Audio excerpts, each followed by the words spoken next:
Welcome everybody to Canton Chronicle Live Sunday night, where tonight we're not going to talk to you about how Jen McCabe at 7:55 texted Uncle Brian, who happened to be in the same house as her, large hot coffee, cream, and sugar, unless he wasn't in the house with her. We're not going to talk about that. We're going to talk about other things tonight. I'm your host, John Camo. Many of you guys on Twitter know me as Dixie Enormous. And also with me is I'm Eric DiGirolamo, and we're going to get an education on Norfolk County government tonight. And it's quite, over the last few days, I've learned quite a bit more I didn't know anything about. It's quite fascinating. So I'm looking forward to tonight's show. Yeah. Where'd you go, John? Uh-oh. We already have some technical difficulties. John's been booted. He's coming back. You all right, buddy? You did you drown? No, I didn't drown. I'm telling you, AT&T. Yeah. All of a sudden, get reloading. Hello, Boston Brandy. I hope Eric knows what's going on. By now, we know what's going on. By now, all of a sudden, if we freeze or if something, if there's a lag, if there's breaks, we already know it's. John, I held it together fine for the minute you were gone. The 30 seconds. I'm telling you, there's no reason why all of a sudden everybody in the world has to be wireless. All right. They called it cable for a reason because it was cable. And then it was fiber optics. So, it is what it is. Hey, John, before we get too far. Yeah. Do you mind if I have a little fun and just introduce? No.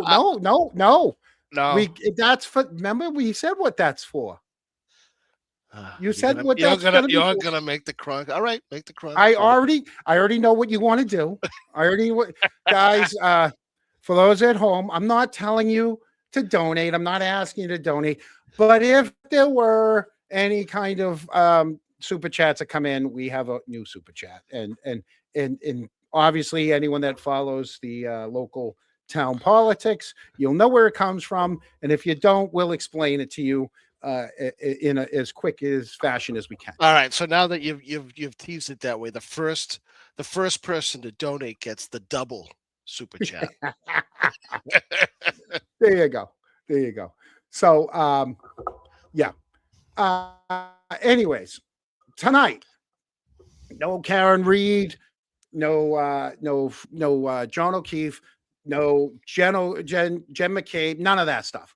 Tonight we're going to talk about your Norfolk County Commission. All right. It's the kind of government that most people never think about until they realize it affects your taxes, your property records. They have control over. Well, we'll find out what they do and they don't. But mosquito spraying, Norfolk Aggie, and it's millions of dollars every single year. It's Canton, Dedham, Walpole, Norwood, Quincy, Stoughton, Sharon, Foxborough, and probably like.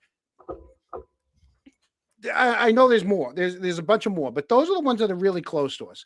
So tonight we're going to explain what the commission does and why some people say it's a little bit outdated and it should be abolished, like entirely. And there's a lot of other communities that have abolished their counties.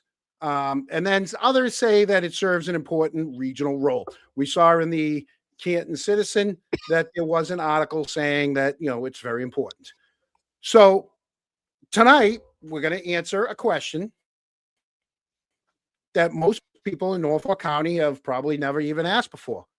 What is the Norfolk County Commission? All right. You know who the governor is. You know who your mayor is. A lot of you guys know who the select board is. But do you guys know who is on the Norfolk County Commission? Eric, do you? I know at least one person on the Norfolk County Commission that is a Norfolk County Commissioner. There's three of them, but I know one. There's three of them. So we'll call them like the weird middle child of Massachusetts politics. All right, that's pretty much what they are. And like I said, half of the communities have already abolished them decades ago. So there's 28 communities. And I'm going to go through them really quickly.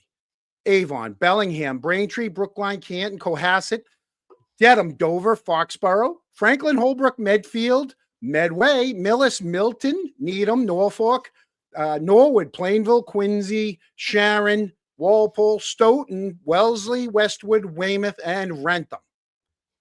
So, yeah, Brookline, Cohasset, they're in Norfolk County, believe it or not. And it's all because of the way the Massachusetts geography, where, back in the day, they were in a tavern and they were drawing up the lines. So basically, they're the executive branch of Norfolk government, and it's run by, you got it, 3 commissioners. As late as 2025, 26, they are Joseph Shea of Quincy, he's the chair, Peter Collins of Milton, and Dick Stady of Canton. Everybody knows him as Doc Stady. They're elected to a staggered 4-year term. All right. And I got my marker out, Eric. I got the marker. We got whiteboard action. The marker. Right. So Joseph Shea, he's a what's that? We got to keep track. We're going to keep track. We got the whiteboard, folks. Whiteboard might be broken out tonight. So Joseph Shea, he's the chair. He's a Quincy resident who has served as commissioner since being appointed back in 2015, right? Elected to full terms in 16, 20, and 24. Again, you know me and those term limits. It's one thing I can't stand is these career politicians. It's just a pet peeve with me, career politicians. Peter Collins, he's a Milton resident, and he's a commissioner who ran for re-election in 2022. 32 years. He's been around. Yeah. So 32 years, I guess he has been on the since 2003. And then Doc Stady. Dick Stady, he's a Canton resident, former Canton town moderator. Well, he was moderator this year. He's moderator every other year for now. Sir, he serves on the commission, and he's also a Canton high school teacher, and he was our trainer in high school.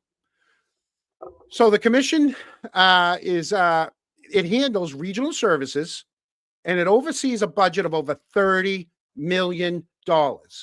It costs the 28 cities and towns $8 million a year. And then they also receive income from real estate transactions at the Registry of Deeds. So we're going to look into what they control. And to do that, we're going to bring someone in that's been directly involved in this. Tonight, our guest is Matthew Sheehan. Matthew Sheehan is a graduate of Norfolk County Aggregate. We call it the Aggie, Norfolk Aggie. He served on the school's Board of Trustees for about 10 years. And he works professionally as an airline pilot for a major airline. And he's also participated as a volunteer in charity events for flying. So he ran for Norfolk County Commissioner on a reform-focused platform. And we're going to hear about that. And he argued that county government either needs some serious updates, or the public needs some honest conversation about whether the current structures make sense. Hence, should we abolish it? Since most residents don't even realize that county government still exists until they see your tax bill, or if you're down at the Registry of Deeds, or you hear about another legal dispute involving county operations. So we're going to bring on Matt Sheehan. Eric, go ahead. Bring up Matt. Because I know if I try to, you're going to do it too. And then we're both going to kick him out. I think I got to maybe do this. What? Hey Matt, how are you? Hey, Matt.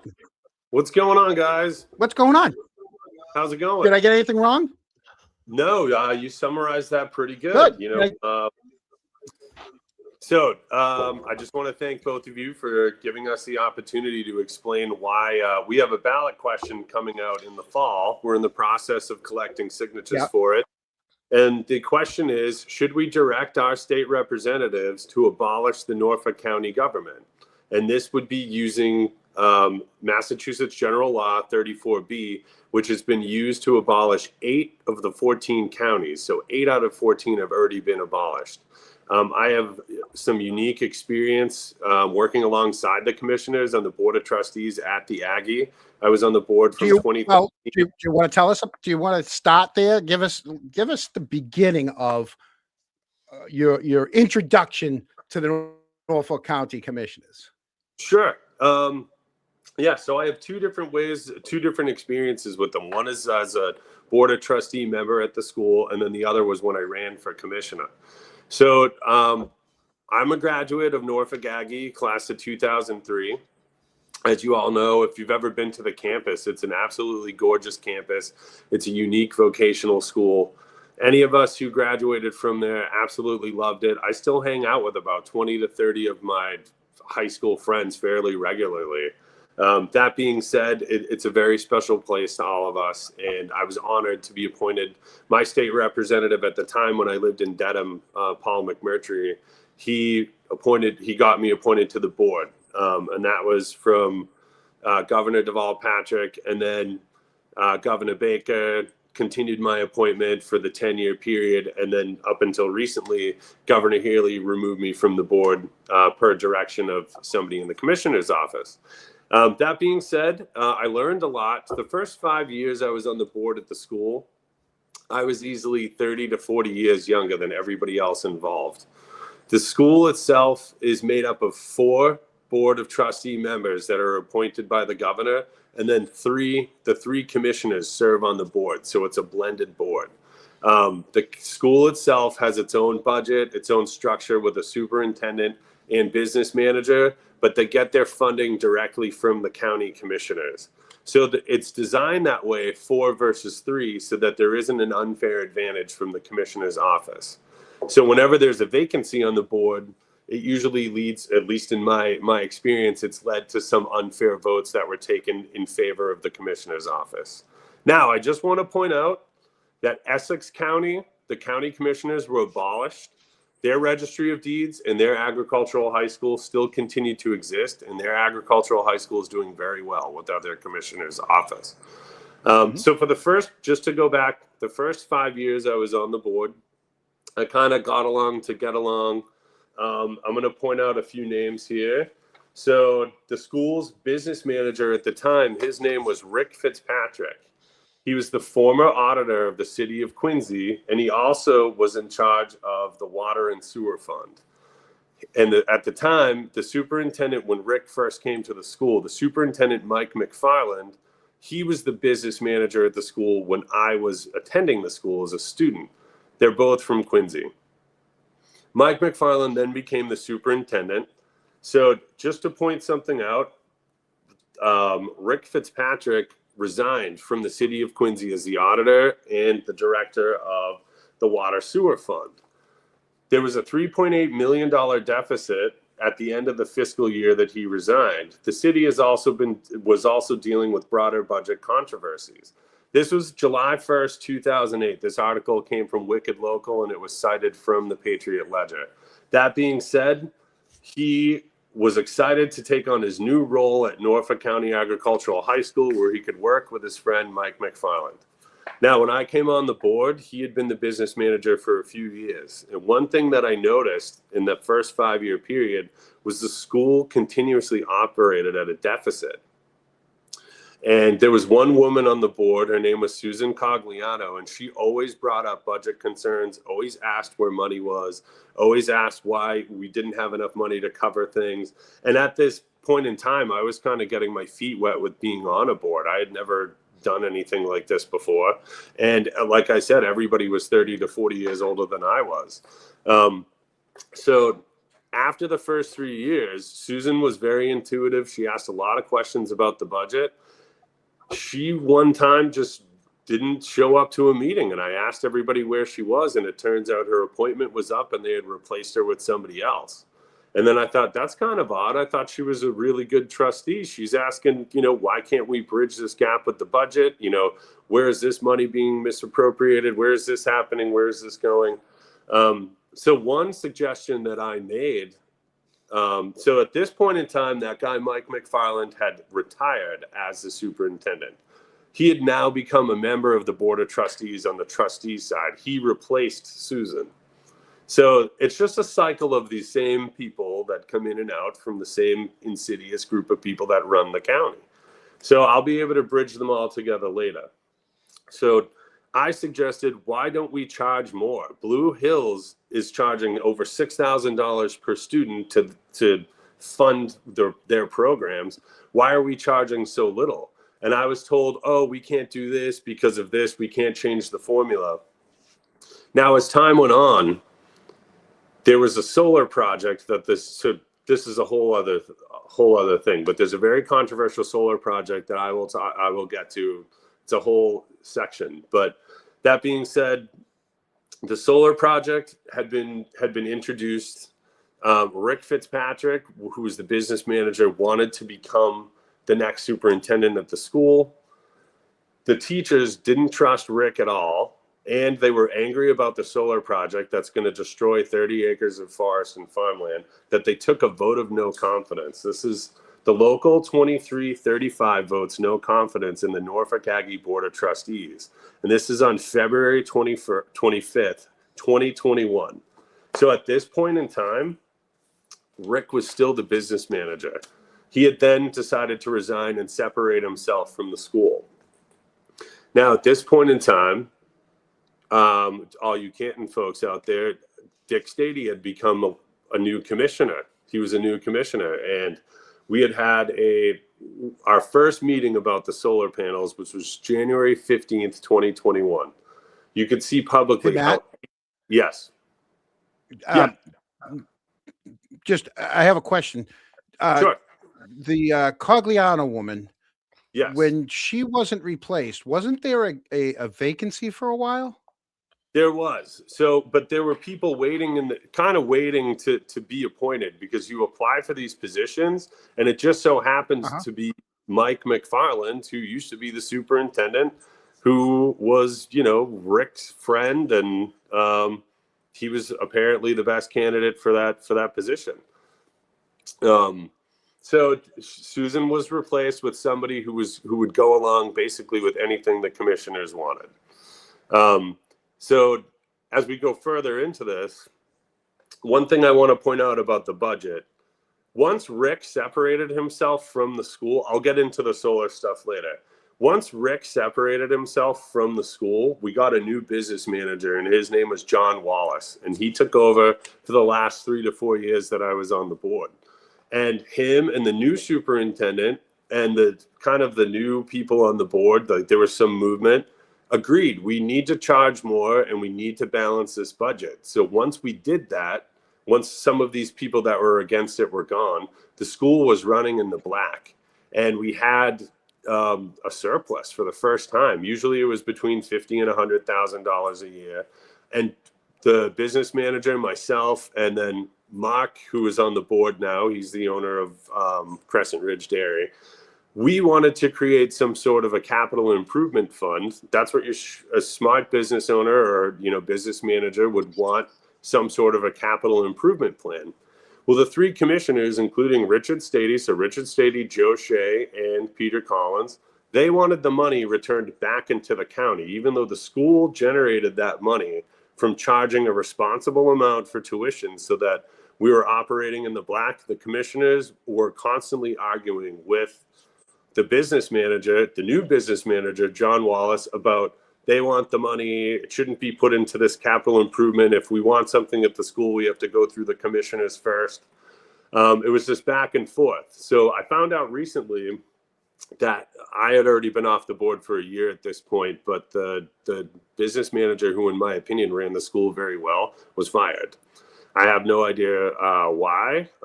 Everything he did was for the betterment of the school's financial health. So that's something to point out. I don't know why you would want the school running at a deficit before, like Rick did, unless you really wanted to continue to ask the state for more money to bridge your budget, or stuff like that. So especially after Susan Cogliano was gone, I realized, holy crap, I'm alone now. I'm out here on this island by myself. And in the end, I was the only alumni on the board. I just wanted these kids to have the same experience that me and my friends had. It was the best place ever to go to school. I mean, I loved everybody that I grew up with in Dedham, but I'm definitely happy that I went to Norfolk Aggie. Now, if you guys would like, I can talk, where do you want to go with this? So so why don't we do this? Why don't we tell everybody what, Sure. I mean, we have a whiteboard. I mean, so Sure. we might as well use it because people have been asking about this whiteboard. So we brought it back just for tonight. Well, it's not going to be just for tonight because with all the other news coming out with Brian Berkey's phone calls and Jen's calling for coffee, I'm sure we're going to have to add that into the whiteboard on another show. But that's a show for another night.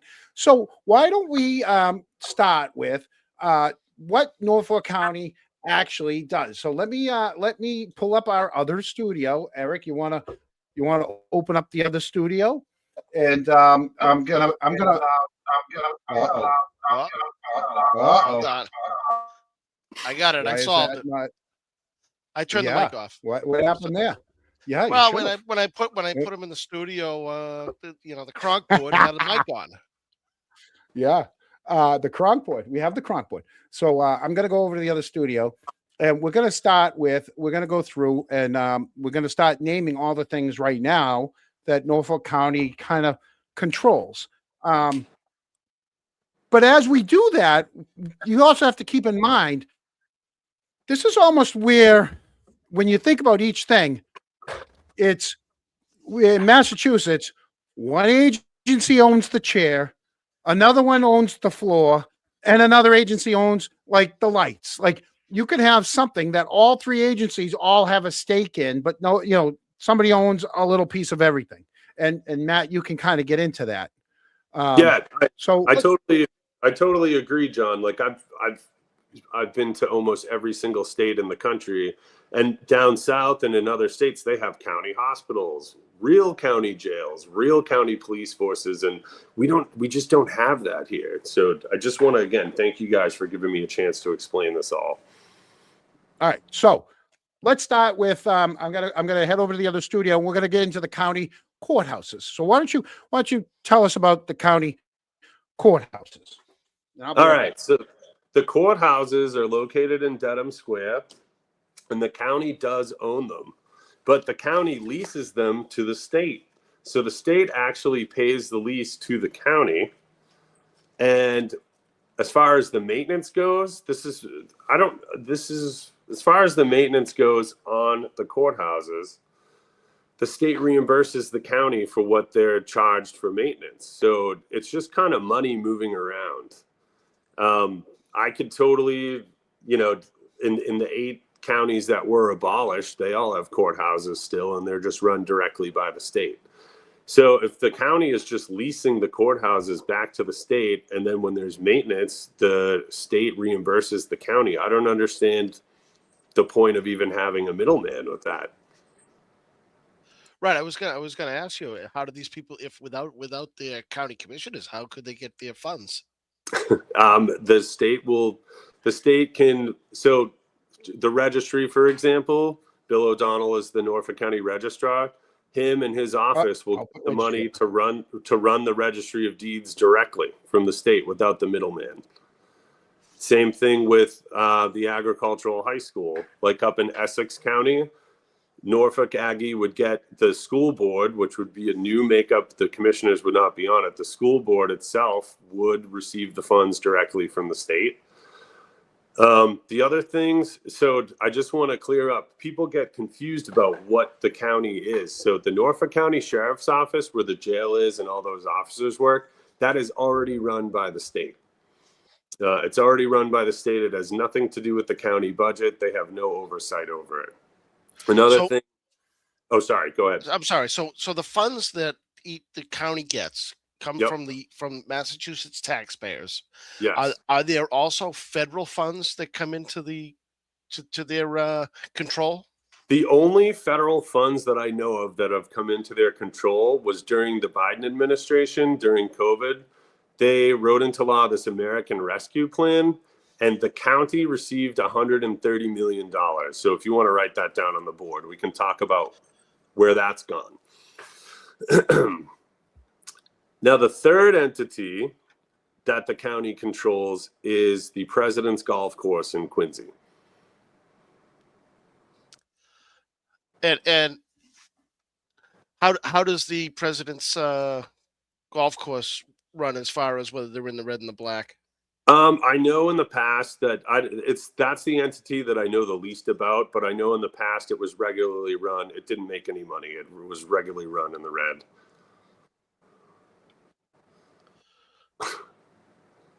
What about the mosquito control? The mosquito control is actually funded by the state. When they talk about Norfolk County, it's just the region.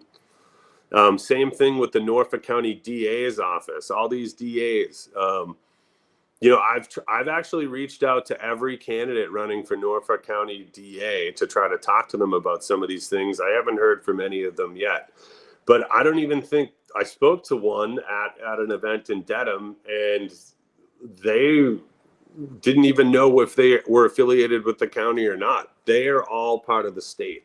So when you're referring to Suffolk County DA, Essex County DA, Norfolk County DA, it's just the region. The three things the commissioners control, the Norfolk County government controls, are the Registry of Deeds, Norfolk County Agricultural High School, the Aggie, and then the President's Golf Course. That's pretty much it. So these Now, counties. What about the county engineering, though? There is that's more or less like a department that, handles. That's just a branch of the commissioner's office. The counties that have already abolished, let's say, their governments, that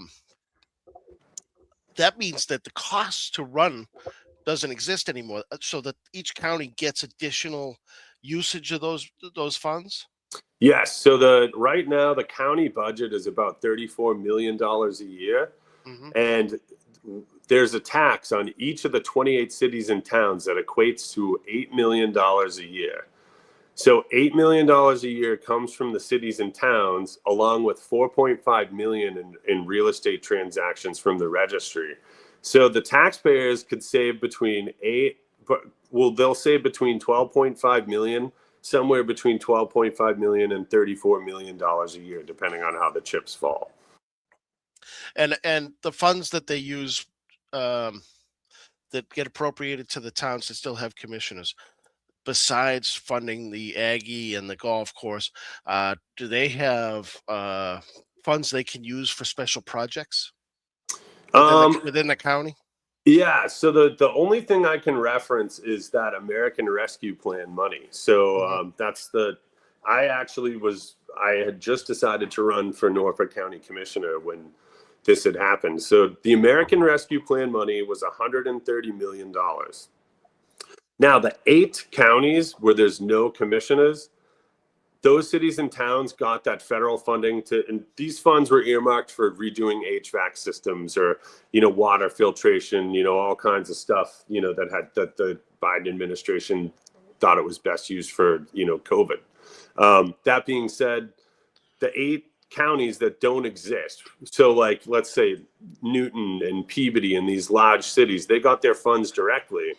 Our county commissioners here in Norfolk, they sat on the funds for 9 months while they created so they had the county director, his name is John Cronin, and then they had the assistant county director, Bill Buckley. This is probably some more whiteboard stuff. So John Cronin is the county director, and Bill Buckley is the assistant county director. He's also a Walpole resident. The commissioners charged these two with creating a portal where the 28 cities and towns would apply for grants from the $130 million. So one of my questions was, and I emailed Bill Buckley a few times, where is all the interest? So it took them 9 months from the time the commissioners got the money to the time they got the portal going. Where is all the interest on the $130 million that you sat on for 9 months? And I've never gotten a real good explanation. All the email responses have been citing Mass General Law about how they can delay up to a certain amount of time to give me the information. And I know from the past with the solar project, when I've asked about legal fees, that's a whole nother topic, they've sent me all kinds of redacted responses. So they sat on this money for 9 months. Now, to talk a little bit more about John Cronin and Bill Buckley. So they received bonuses for creating this portal. So in 2021, let's talk about John Cronin first. In 2021, John Cronin's salary was $123,000. In 2021, 2022, and 2023, he received an additional $10,000 from the American Rescue Plan monies. And that was supposedly for some sort of a bonus he got for doing his job. In 2024, 2025, and 2026, he then received $30,000 each year. So that's an additional $90,000 in those 3-year periods from the COVID relief money. So he's received $120,000 in bonuses from the American taxpayer-funded American Rescue Plan. His salary now for fiscal year 2027 is $175,000. Wow. All right, next is Bill Buckley. So in 2021, he made $80,000. So mind you, just to go back to John Cronin real quick, in a 6-year period, he's making $52,000 more than he was before. That's quite an increase in pay. That's quite a percentage increase, huh? Not to mention Matt? the 100. Matt, Yes. let me stop you there. Because it all ties in together. We recently, last week, just this past week, okay, figures came out on the salaries of the Canton police. All right, we're not going to get into a huge thing on it, but let's just take, for example, a rookie. We're not going to name any names. A rookie, all right, on the force, starting pay $100,000. Now, for over the course of the looking at all their salaries, almost everybody was bumping up around $8,000, $8,000 or $9,000. Let's just say 10 to round it off, 10 a year. Right? They're making like 10,000 more a year. Boom, boom, boom. Right? And what happens is so this rookie gets on the force and he starts at $100,000. And then the next year, which happened to be 22, for some reason, Canton just didn't. We don't know. We don't know what happened, but nobody's salary lined up. Like it almost looked as if it was just everybody's base salary. Okay. But in 4 years, the same officer now is making $200,000. So in 4 years, he's made $100,000. When on average, everybody's making $10,000 more a year. So if he started at 100, he should be at 140, 150, but he's not. He's at 200. And so when you look at it, and the thing is when you look at the system, the way they did it is everybody's getting bumped up 10. And then in 2022, we know something happened in Canton 2022. All of the numbers were wicked low. But in 2023, you would assume that they should be 16 more than 2 years before. Because if you're growing at 8 a year and all of a sudden 22, something got messed up. In 23, it should be 16 more, so give or take, than the year, than 21. But that's not what we're seeing. We're seeing 50,000 more. How do you it's something for another day. So, but when you're talking about 10, 10, 10, and then all of a sudden 30, 30, 30, it's amazing. And nobody ever questions it. And when you do question it, they find a way to quiet you. Yeah. I mean, I can I don't know enough about local Canton politics to really comment, other than, the police officers I know that make that much, they work a lot of details and, pick up overtime. The commissioners and the staff in their office, they don't have opportunities to do stuff like that. Like these bonuses that these two people got, I'll tell you right now, when the general public, books a ticket on my airline or another airline, they pay for us to transport them safely from point A to point B.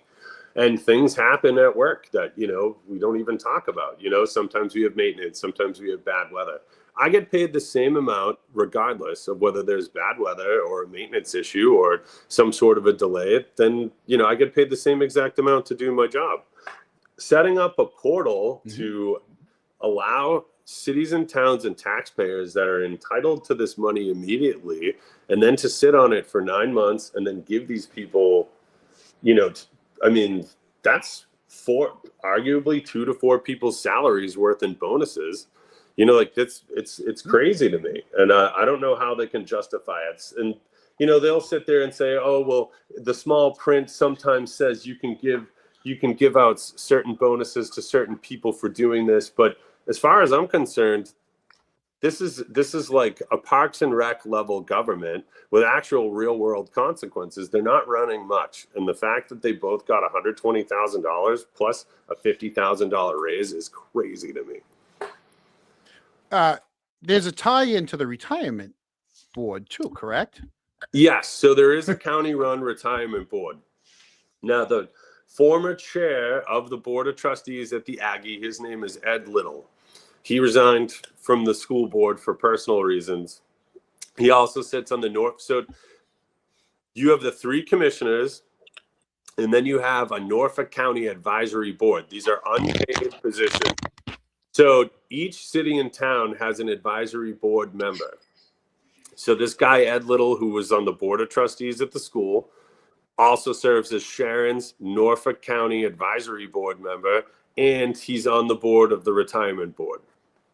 I mean, he's got to be over 80 years old. I don't know when he's going to retire, but so he's involved in that. And just to point out, that guy, Rick Fitzpatrick, that I talked about, who was on the Aggie, he was the Aggie school business manager. He's the Quincy representative for the Norfolk County Advisory Board, and he also is in charge of the finance committee for the whole county. So this guy that ran the school at a deficit for years and years is the one in charge of Norfolk County's advisory board finances. It's wild how these people keep popping up.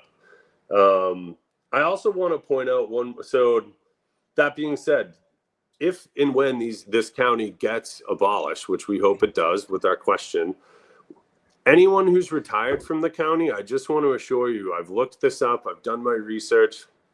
In the other counties that have been abolished, either the state has taken over the pensions or they formed their own committee with one person in charge, and it has been quoted as a seamless transition. No one has missed a paycheck over this as far as anyone who's earned their retirement. So I just wanted to make that point clear. So technically, for people from Canton that are watching, right? Mm-hmm. The Canton taxpayers would contribute to the county government through the county tax assessment system, right? So yes. Yeah. And so whether people realize it or not, part of your overall tax structure supporting the county operations comes from communities inside Norfolk County. So like Canton's one of them. So if it was abolished, would you see that some of the taxes go down? Yes. So, or you would see new streams of tax revenue for the town itself. Just imagine this. So each city and town pays a tax in order to get the county services. That being said, if the county government's gone, that's $8 million split up between 28 cities and towns. And then the Registry of Deeds, the $4.5 million, I spoke with the registrar recently about this. Instead of that $4.5 million going to the commissioners, if Canton sells a bunch of houses, why shouldn't the town be able to collect that money to use it for what the town needs? So this would be a whole new revenue stream for the cities and towns individually, which could hopefully lead to maybe they could go down in your property taxes, something like that. If they're able to replace your revenue with another stream, I think that's a possibility. So if I'm getting this right, if they decide to do away with the county commissioners altogether and their responsibilities, more funds will funnel into each town or city within the county. Yes. That's a good answer. Yes. Yep. It absolutely would. How many? Just to understand it totally, if they were to abolish, how many people would be affected by that are employed in this? I don't think any more than about 20 people, as far as the commissioner's office goes. And it really does stink that some people will lose their jobs, but anyone who works at the Registry of Deeds, anyone who works at Norfolk County Agricultural High School, like I said, there's other counties where they are already run independently. As far as the golf course goes, I can't see that sitting around without somebody coming to buy it.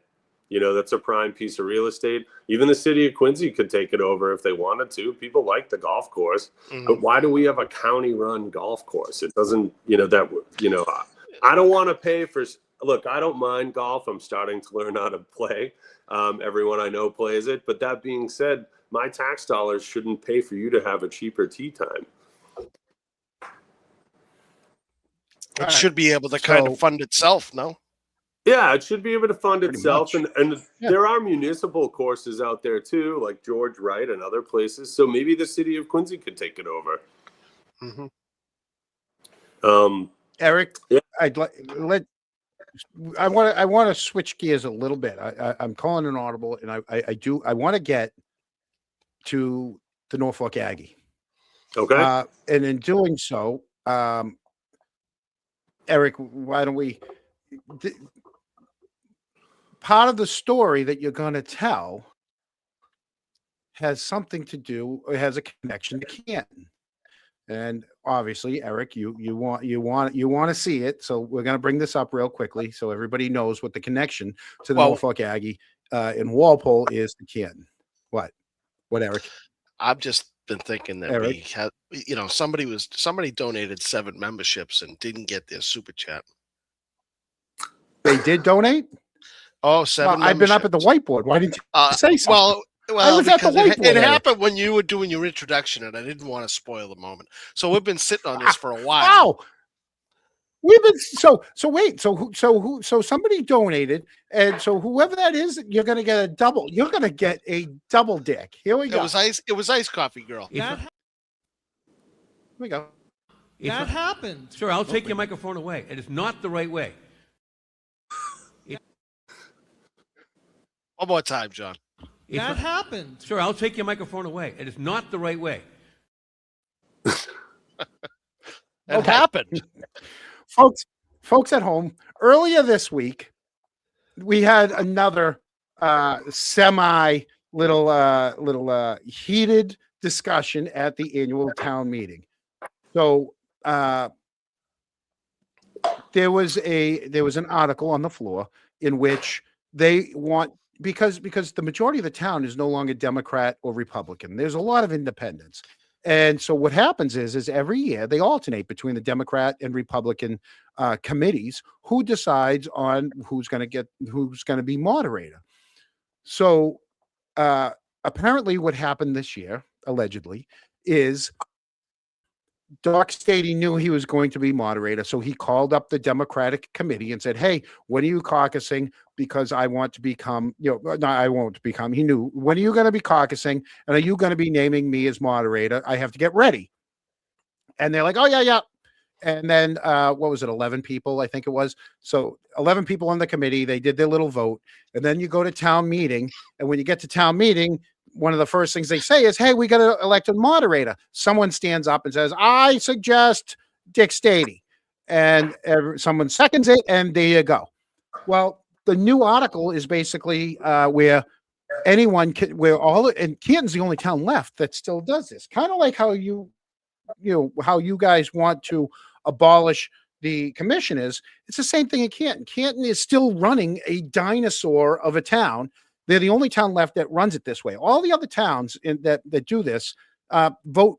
They put it forth in election, and somebody runs for moderator.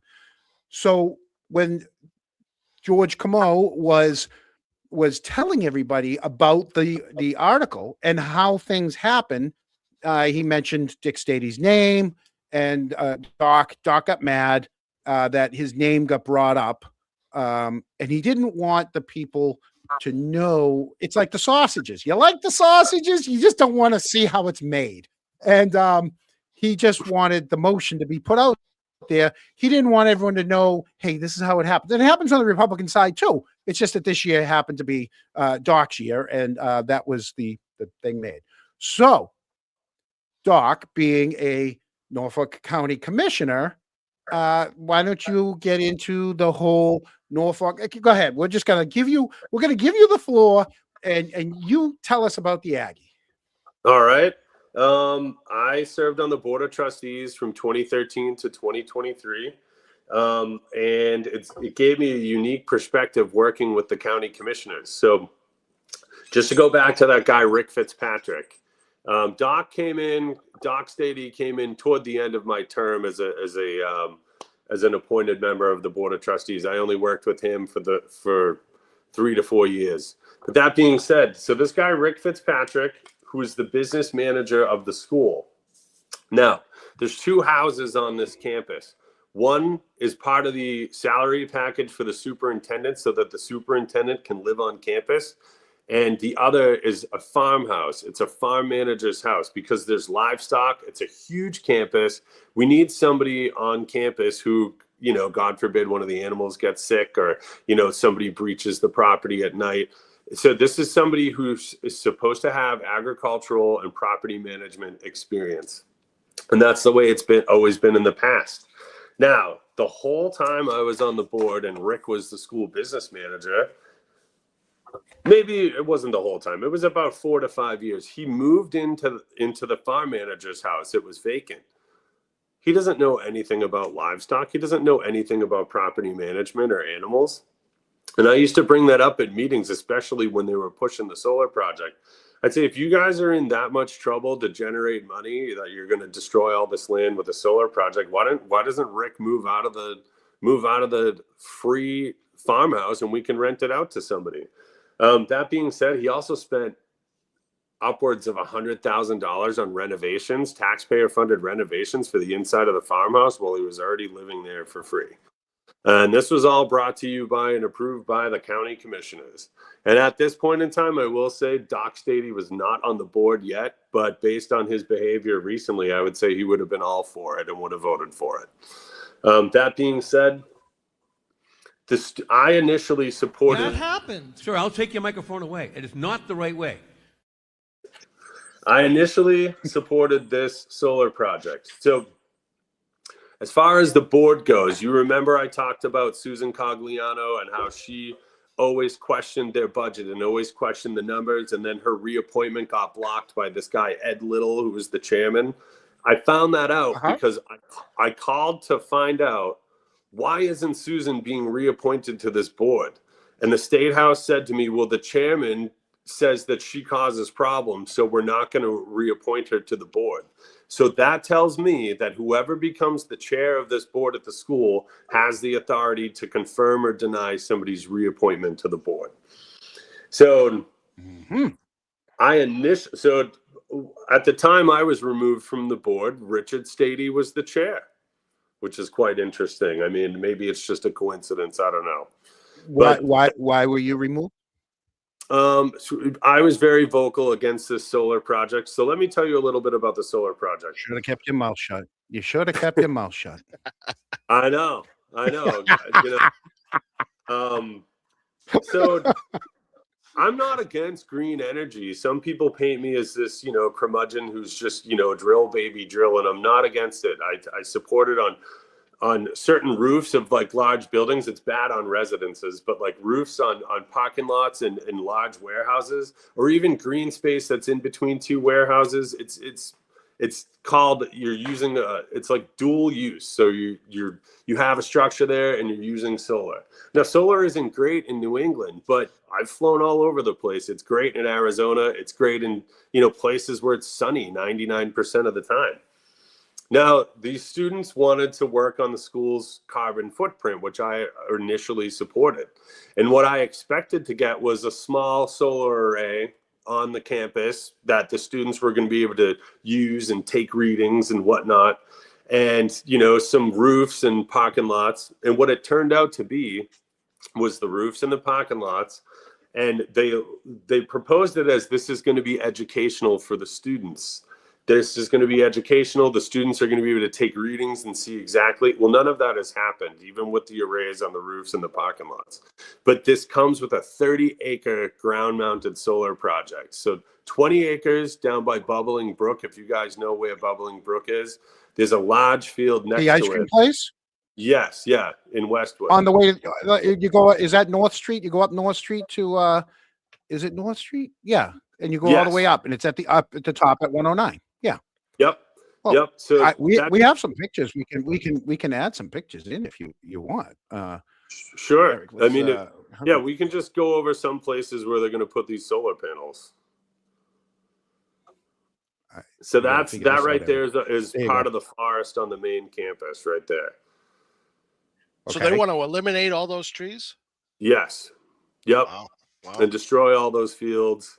So that the area on North Street, this is the main campus. I went there today and took these photos.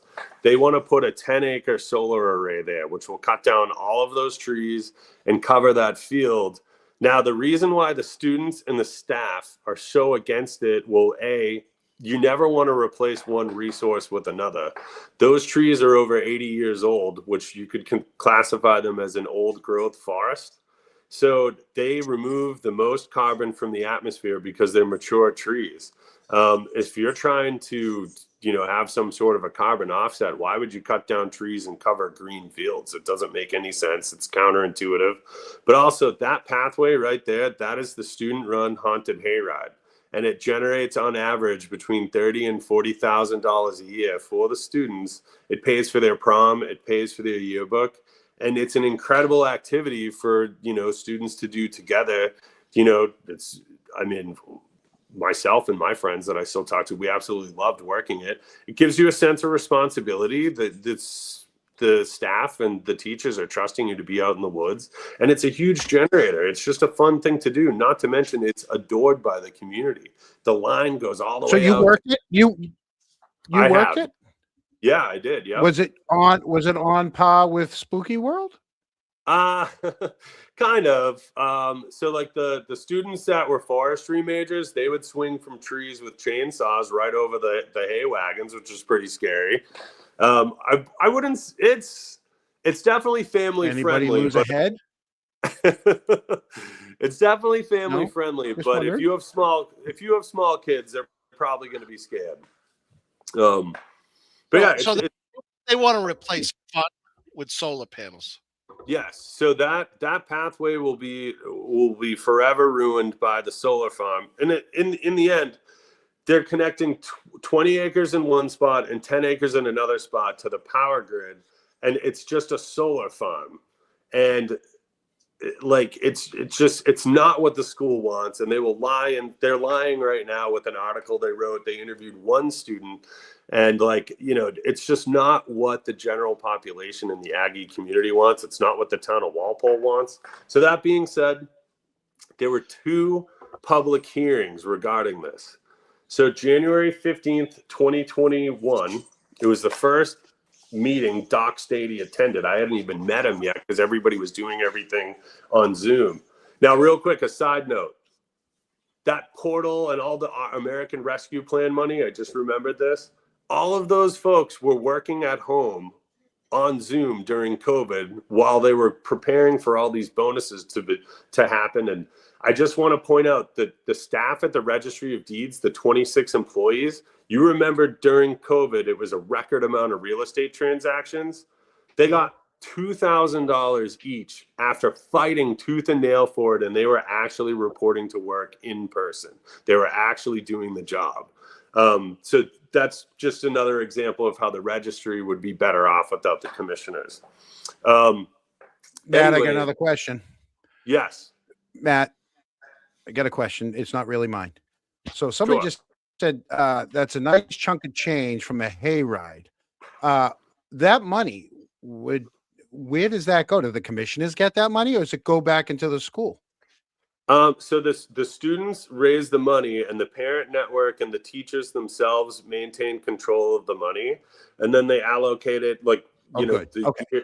Yeah, so it goes to the right people. When I was a senior, Okay. we didn't have to pay for any yearbooks that cover the cost of all of that. And our That's prom awesome. tickets were fairly low as a result. So anyway, so the January 15th meeting, this is about the portion of land up on North Street. It's a beautiful, beautiful field. It's like the most quintessential New England field you could ever ask for. It's in the past, it's been used to grow hay, corn. It hasn't been used for much lately, but that being said, just because, if you're trying to offset carbon, that field is not doing nothing. Not to mention it's just beautiful, and it could be utilized for something because all the soil up there is known as soil of statewide importance. It is the richest soil for growing crops. So, a lot of people think, oh, I'm just going to go to Whole Foods or Stop and Shop and get my groceries. But God forbid we're ever in a time where we actually have to grow food and do stuff like that. You want to keep this land the way that it is. So the commissioners, this was the vote. I voted no, and Doc Stady voted no. Everyone else voted yes. So Richard Stady. So the first, so wait, the first vote was Matt was a no. Yeah. Right? Yeah. Who else was a no? Doc Stady.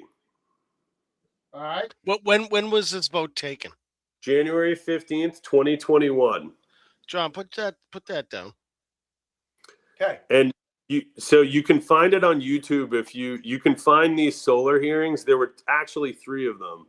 You can find them on YouTube if you just type in Norfolk County Solar Public Hearing.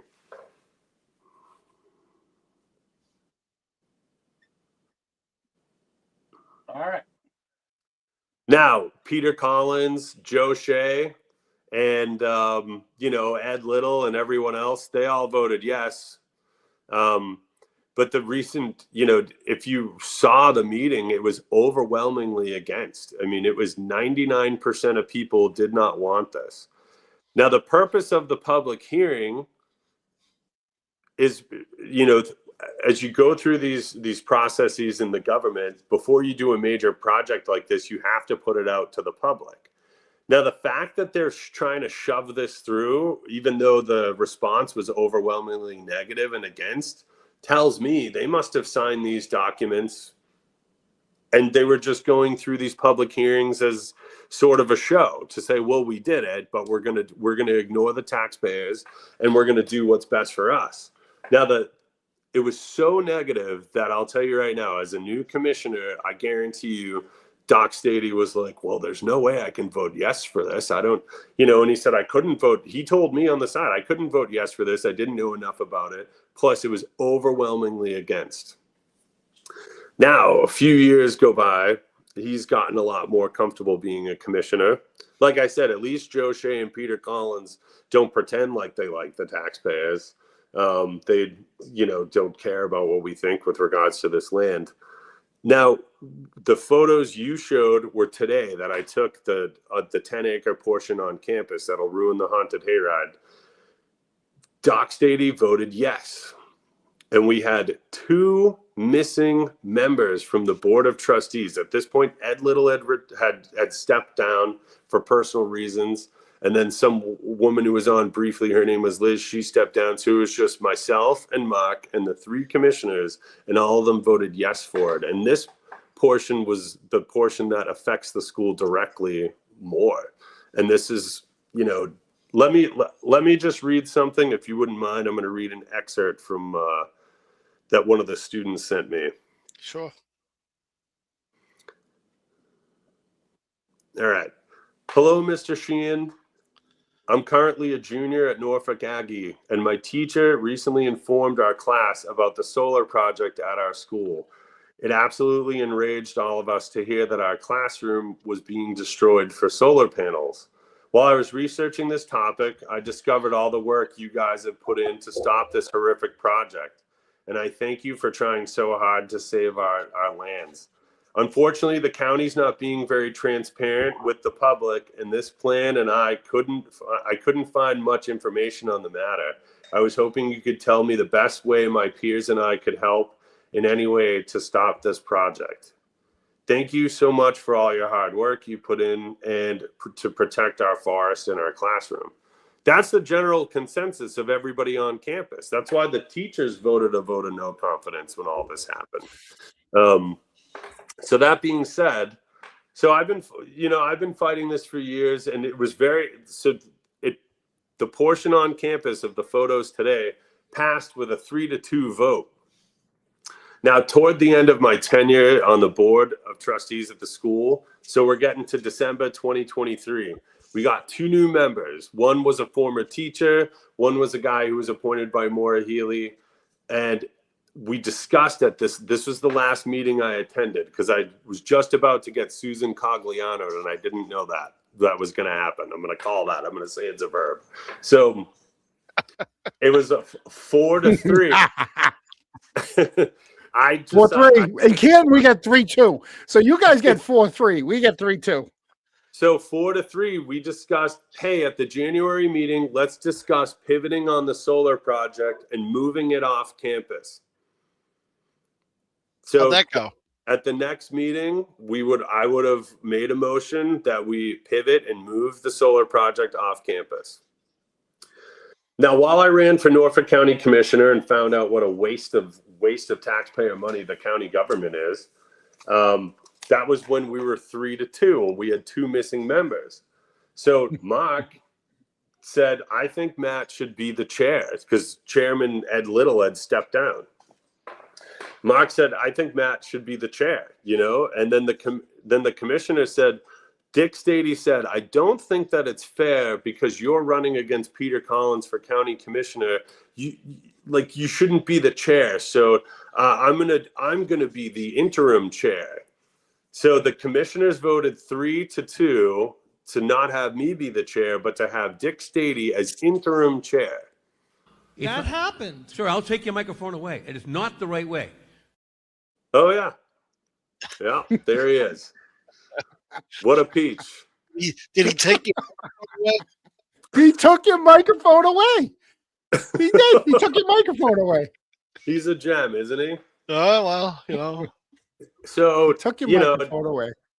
I found out from people that I knew at the State House that he had been sniffing around there asking people, hey, how do I gain control of this board? Like, how do I gain control? And you become the chair. Like I said, past practices, the chair can decide who and who is not reappointed. So he denied my reappointment is what it was. He probably, and again, I don't know that for a fact. I'm just going based off past practices. The chair of this board is able to confirm or deny somebody's appointment. So within 24 hours, I got a call from Maura Healy's office in December 2023. Hi, this is John Tasha from Maura Healy's office. We just wanted to let you know your appointment didn't get confirmed and we're going in another direction. Well, the person they replaced me with, she seems like a nice lady, but I also know she's part of the Norfolk Aggie Foundation. Her son works at the school, which is arguably a conflict of interest, just all kinds of stuff. And she's probably not somebody who's going to fight back on the solar project.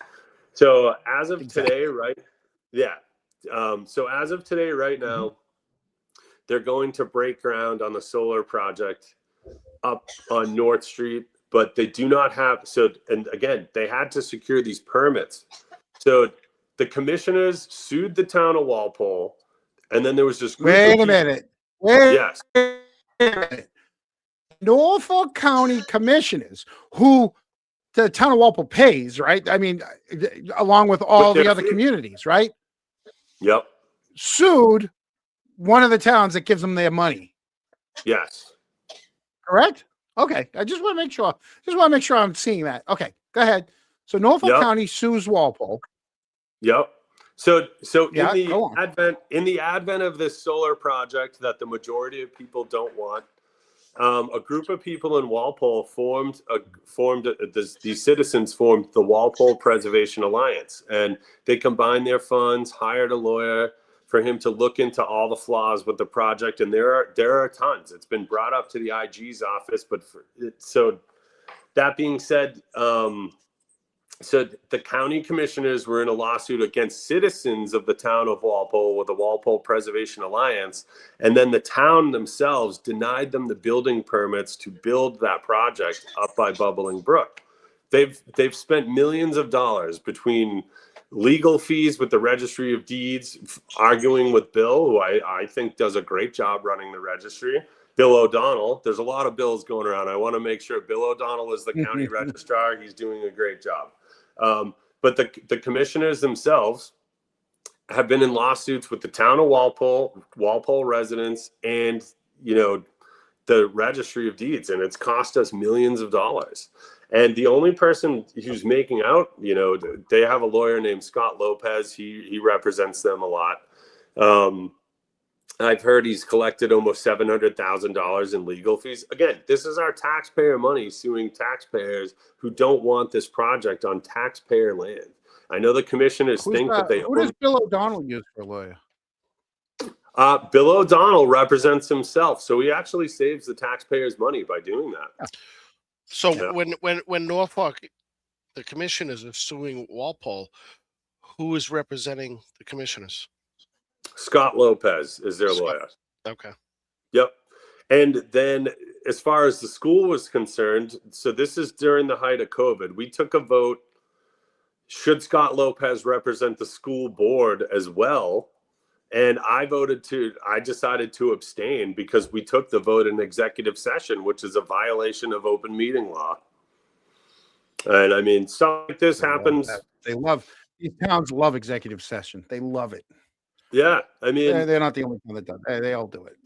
Yeah, that was a violation of open meeting law. But that being said, so, this, in the end, so right now the town has not granted them the permits to build the project on the main campus. So if we abolish them with this question, not only will we be saving the taxpayers millions of dollars, we can preserve this land that,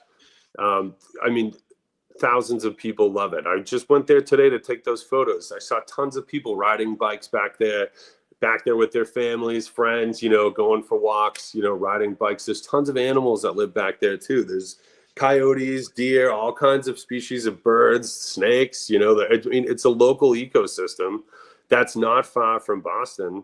And, I loved spending time out there with my friends when I was at that school. I mean, Dedham is it's a built up town. We didn't have areas like that. So when you go out to a school like that, it's something special. And, I think the most grotesque thing about this is the commissioners will sit there and say, oh, the jewel of Norfolk County is Norfolk Aggie. Okay, well then why are you trying to destroy the land that it sits on if you think it's such a jewel? Yeah. I mean, maybe the next time you guys see Doc Stady, you can ask him the last time he went for a walk back there, just to check it out. Yeah.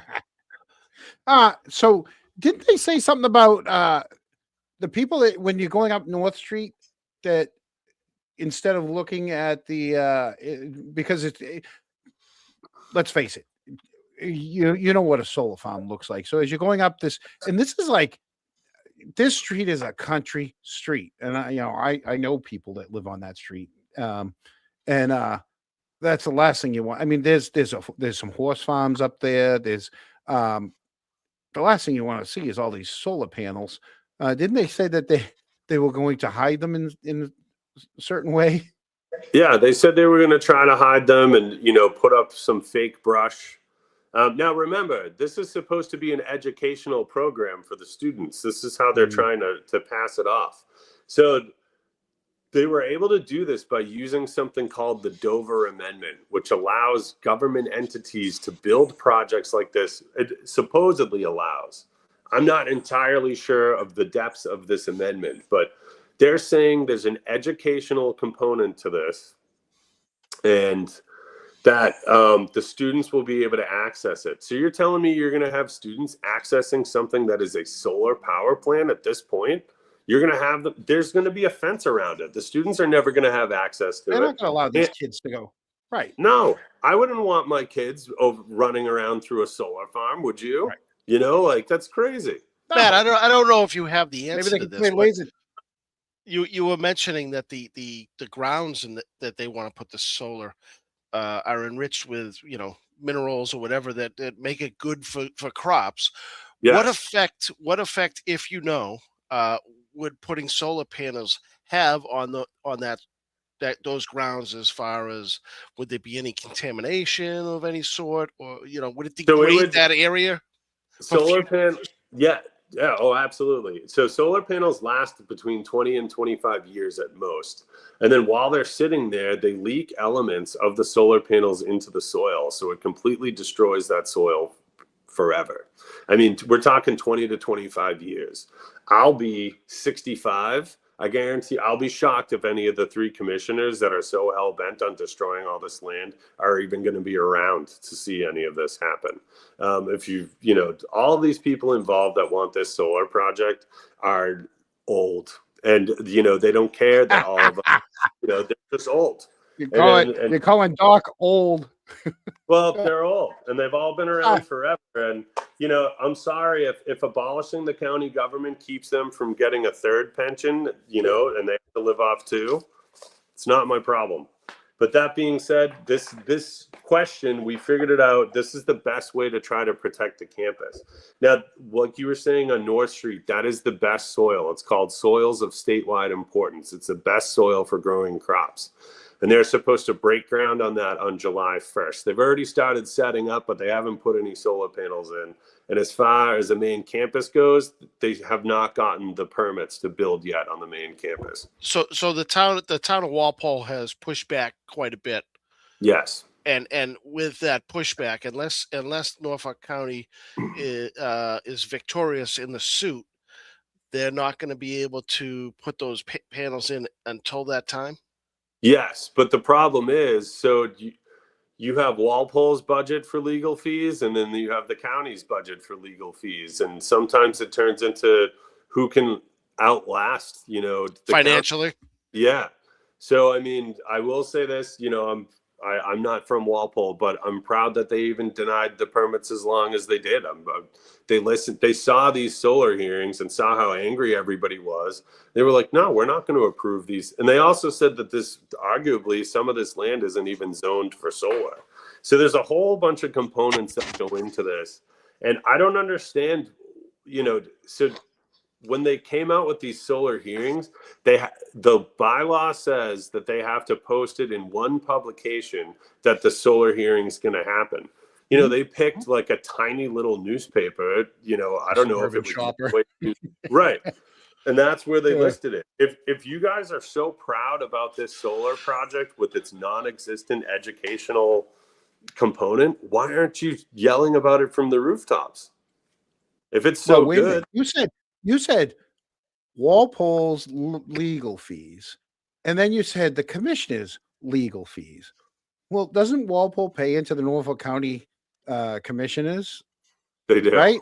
So, yeah. So Walpole's technically paying for their own legal and for the lawyers who are fighting against them. Exactly. They're literally paying for lawyers against them. Yep. Yeah. And you guys, another reason why. All of us who live in the county, all of us who live in the county are paying these fees to help the commissioners, steamroll this project through. So, I mean, for me personally, I'm definitely for abolishing the county government, and I had a unique experience working alongside them and then running for commissioner. One of the hardest things for me to do was to justify the county's existence when I was running. People would say, well, what do you guys do? Or they'd say, I don't even know about that. I'd never heard about this before. And the funny thing is most people who know about it are because they have a negative opinion of it. Everyone else, just ask yourselves this. When was the last time you had a problem and said, thank God the county government was here to help me? That happened. Sir, I'll take your microphone away. It is not the right way.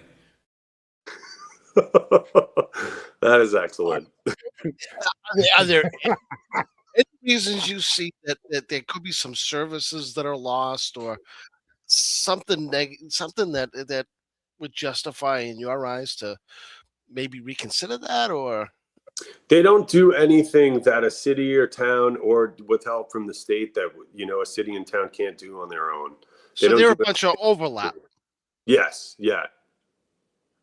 So I mean, think about, like I said, it's redundancy. It's tons of redundance, and it's wasteful money. It's money that we don't have to be paying out, and especially in this day and age when the your homeowner's insurance is through the roof, your car insurance is through the roof, the price of oil is through the roof.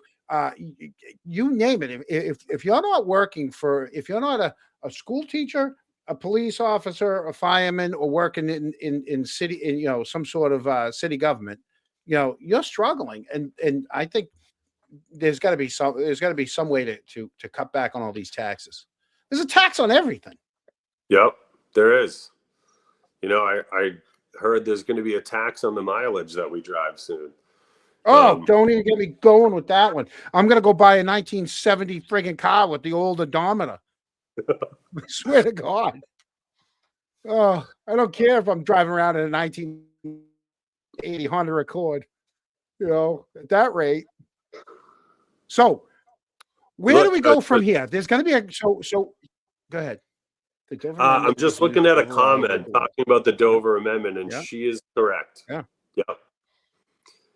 She is correct. So they're trying to say that this is for educational purposes, that they're going to raise the solar panels on campus so that sheep can graze underneath, so they can grow crops underneath. I would never eat a fruit or a vegetable that was grown underneath of a solar panel. How are you going to grow a crop under a solar panel if the solar panel is blocking the sun from growing that crop? It's true. Right? And what sheep's who's going to let sheep underneath that solar panel? Yep. And they won't even let the kids. They're not going to let the kids near the solar panel. Why are they going to let the sheep near the solar panel? Oh, next thing it'll be the goats, and then they're going to be like, "We had to get rid of the goats because the goats kept trying to jump up on the solar panels as they were spinning around." It's going to be a mess. The best thing for the school right now is to remove the politics from it. It's a school. It's a place. It's an educational place, and it's very special. And the fact that you have to, the students who want to go there want to go there. It's a very specialized thing. It's similar to Blue Hills, but the campus itself is part of the attraction and the allure. So I suggest anyone listening to this, anytime school's not in session, so after 3 p.m., middle of the week, or anytime on the weekends, go to 400 Main Street in Walpole, take a walk in the back, take your kids. Don't feed the animals. They're on special diets, but you can pet the horses, pet the cows, pet the pigs. There's all kinds of animals out there. But when you get out into the middle of the woods, you get to a point where you feel like you're in New Hampshire. You can't hear anything. And then you can see where the haunted hayride goes. And it would be such a shame for these three absolutely useless people, to put it nicely, to destroy all of this while they're arguably on the way out. How much longer are these three going to be around? Give me a break. Okay. Just to go back, just give me 1 second, John. Just to go back to the costs at the Aggie. You were mentioning that it costs $2,800 per student. That has increased. We raised it to $6,000, which is what the sending districts. So Canton, Dedham. So what happens is they find out there's a program that a student's interest to, and Dedham Public Schools or Canton Public Schools doesn't offer it. So then the town has allocated money for vocation that will send them to the Aggie or Blue Hills. And then what we did was we just matched what Blue Hills charges. Who absorbs that cost? It comes out of the city and town budgets, but that's what we've been charging since John Wallace took over 4 years ago. And the enrollment, you haven't seen an enrollment discrepancy since any of this has happened? It's actually increased it was about 450 students when I went there. Now it's close to 600. Excellent. How dare you? There's a waiting list. I mean, there's hundreds of kids on the waiting list every year now that want to come to the school. No kidding. There's Wow, a that's- waiting list for Norfolk Aggie. Is there a Oh, waiting yeah. list for Blue Hills? There's a waiting What if list. there's a waiting list? There's a waiting list. So here's something interesting that just happened recently that Maura Healy did for us. So vocational schools over the last few years have had an astronomical amount of waiting list applicants. And that's because a lot of parents don't want their kids going to regular public school based on some questionable curriculum. Now, Inconceivable. don't have time for, whatever this curriculum is. They have time for, science, math, English, and then they have time for the vocational. So parents, it's, private school is very expensive. So, parents love these schools, and you come out with a skill set. I have friends that have, landscape construction companies, people who are property managers, veterinarians, business owners, and then, people. I know a pilot. I know a pilot that went to the Aggie. Right. A commercial pilot for a giant airline out of the Well, Aggie. It's proof. Like, I can tell you right Yeah. now, every school that I applied to for aviation, even Purdue, I got accepted. And it's because of the reputation of the school. Oh, you went to Purdue? No, I went to Bridgewater State. I couldn't afford Purdue. Oh, Bridgewater State. We know people that went to Bridgewater State. So do you guys mind if I go through real quick what a yes vote would mean? Yes. Go Well, right wait, ahead. before, because Eric just had this up. Eric, put it back up. Is there a way to get the land federally or state protected due to the soil, similar to a natural registry or protected wetlands or open space? So that's part of this question. So the way the question is phrased, is should we direct our state representative? So for you guys, it would be Bill Galvin. Folks in Dedham, it would be Paul McMurtry. I live in Quincy now. It wouldn't be Bill Galvin because Bill Galvin isn't running again. We know who's running. We have another person from Canton from the select board in Mike Loughran, Elisa Lopez. We had Steve Cavey from Stoughton, who was on. He's running so those would be three that are running for Bill Gavin's seat for exactly what you're about to bring up. It would be interesting if you asked the three of them, would you support a vote of yes to abolish the Norfolk County government? So the Mass General Law 34B was what they used in the past to get rid of the other county governments. So this question is phrased, should we direct our state representative to abolish the Norfolk County government using Mass General Law 34B, abolishing county governments? So that's the question. That's the way it's phrased. Now, what I would do is send this wish list that we have. This is what we want to happen. So a yes vote would abolish the Norfolk County Commissioner's Office. It is costly, wasteful, and an antiquated layer of government we do not need. The Norfolk County Registry of Deeds would continue to function and receive its funding directly from the state. The Norfolk County Agricultural High School would continue to function and receive its funding directly from the state without the costly middleman. The School Board of Trustees would be reorganized from the 3 commissioner positions and replaced by countywide elected members. And then lastly, the campus of Norfolk County Agricultural High School will be placed under a conservation restriction, preserving the forest, farmland, and green space from future development. Wow. So that is what we want. Those of us, it's not just me, the people that have helped me create this question, that is what we want to happen. So to answer her question, the campus of Norfolk County Agricultural High School will be placed under a conservation restriction, preserving the forest, farmland, and green space from future development. So this question, you obviously need to collect enough signatures to get it on November's ballot, correct? Yes. And just to give us a timeline on when these signatures need to be had by and certified by.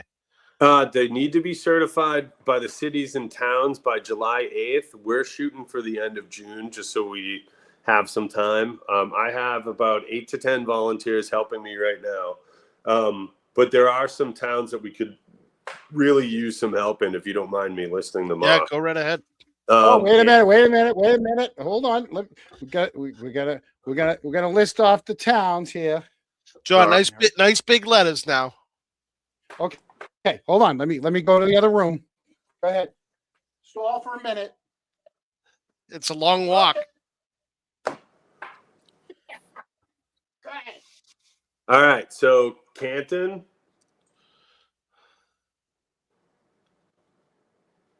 Norfolk. Now it can be Norfolk or Rentham because they're in the same district. John, you having technical difficulties with the whiteboard? I had a wet board. Go ahead. Canton, Norfolk. Canton, Norfolk. Yep. So it's Norfolk / Got it. Rentham. It can be either of those towns, the 200 signatures. Yeah. Then Needham, Wellesley, Foxborough, Wow. Bellingham. Little So- town of Bellingham? Yeah. Yep. That's in Norfolk County. Yep. I have volunteers, handling Dedham and Norwood and the towns that touch that. And, we're working on getting some folks to help us in Quincy and Weymouth and Cohasset and Braintree and Milton. But we especially need help in these towns, especially Canton. So in Canton, we're gonna make it nice and easy for people if they wanna sign the petition, because every Friday we are campaigning for Adam Deitch, but we'll also have a ability to have signatures signed at that location for a couple hours each week, as well as the Dedham standout at Legacy Place. So if anybody wants to go to Canton or Dedham is Sunday from 10 to 12, and in Canton it's Friday from 11 to 1. For those of you that don't want to be caught on any cameras or anything while they're signing, you may want to go to the Dedham location. But we certainly are available and accessible for people. And certainly, if people want to reach out, want to DM me in Canton and want me to come by and get a signature, I'm happy to do that. Awesome. Yeah. And also if you want to, how about this? Is there an email? Yeah, you can email me personally. If somebody wants to pass out, yeah, hold on. Let me put this email up for you. Because if somebody lives in Foxborough, Wellesley, Needham, Bellingham, or if you know someone that's willing to get some signatures and they need to get the paper, how do they get a hold of you? Yeah, I have all the papers. I've distributed them to a few of the volunteers that we have. And also, if you live in any of the other cities and towns, we're glad to have anybody's help. If you want to help in Cohasset, or if you want to help in Weymouth, or we can make it work. But these are the cities and towns right here that we don't have any volunteers in currently. So if someone wanted to volunteer, how do they get in touch with you? So they can follow us at Abolish Norfolk County Government on Instagram. Abolish Norfolk County Government. Yep. Or you can contact me on Facebook. It's Matt Sheehan, trustee, because that was my old Facebook page before I got kicked off the board.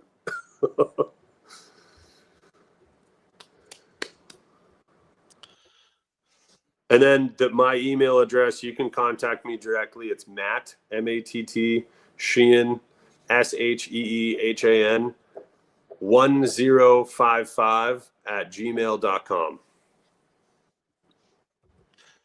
Gail, I see your message, and we'll get a we'll get over to you for Hey, your signature and hey, appreciate it. I don't have my glasses on. What's the? Oh, I think it's over the 2, right? The other Yeah. thing, John, is anybody Gee. that's from Norfolk County that wants to get in touch with Matt, they can always reach out to John and I, and we will make sure we get you in the Matt's hands. It's Matt That's Sheehan it. 1055@gmail.com, right? Yep, that's it. Yeah. There you go. Right. There it is. Yeah. So Kent, Norfolk, Rentham, Needham, Bellingham, Wellesley, and Foxborough. Those are 2 Yep. others. I also want to point out. Yeah. So I'm going to be in. So Franklin is another town. I'm going to be in Franklin on June 5th at the farmers market. It's a very well attended market. So if anybody wants to meet me and help me that day, I would love that. That would be huge. And then I'm not able to attend Founders Day in Foxborough, but if somebody would like to go through, there's thousands of people that go to that from the town of Foxborough. That's a great opportunity to get the 200 signatures, and I can get somebody set up for that. And I just want to thank both of you guys for this opportunity. This is huge. I really appreciate it. Well, I We mean, really appreciate you being here for sure. This is there's quite an education for me. Eric. There was a question. Did you participate in Bridgewater State's aviation program? Who had a partnership with Cape Air? That's where I graduated from, but it was back in 2007. But I did start my career flying for Cape Air, and I loaded the luggage for Cape Air all while I was through college. So they didn't have an established program yet, but that's where I started. I had a friend of mine. I worked, through college and a little bit after. For 7 years, I was a mover, and I had a friend who worked with me at a moving company from Ireland, and that was his same thing. His first job down, it was Cape Air, and he's been a pilot for many years now. Yeah. Oh, awesome! That's great. Yeah, a great little airline. Yep. Yeah, I've flown it once. They got to weigh you. I don't really like that, but yeah, well, they got to weigh you to see what side of the plane you're going to sit on. Yeah, I was about 30 pounds lighter when I flew at Cape Air, so yeah. But it was a great little airline. Here's a question, and it's got nothing to do with Norfolk County. It's just because you work for the amount of you work for a major airline, a lot of hours that you put in and you fly. Do you have an idea who the because you must kind of see the same faces. Do you ever know who the air marshals are? Well, I'm not sure I'm supposed to disclose that information. Well, then you don't have to. But in your head, you're probably like he's. You're probably like he's probably. I've met a couple in.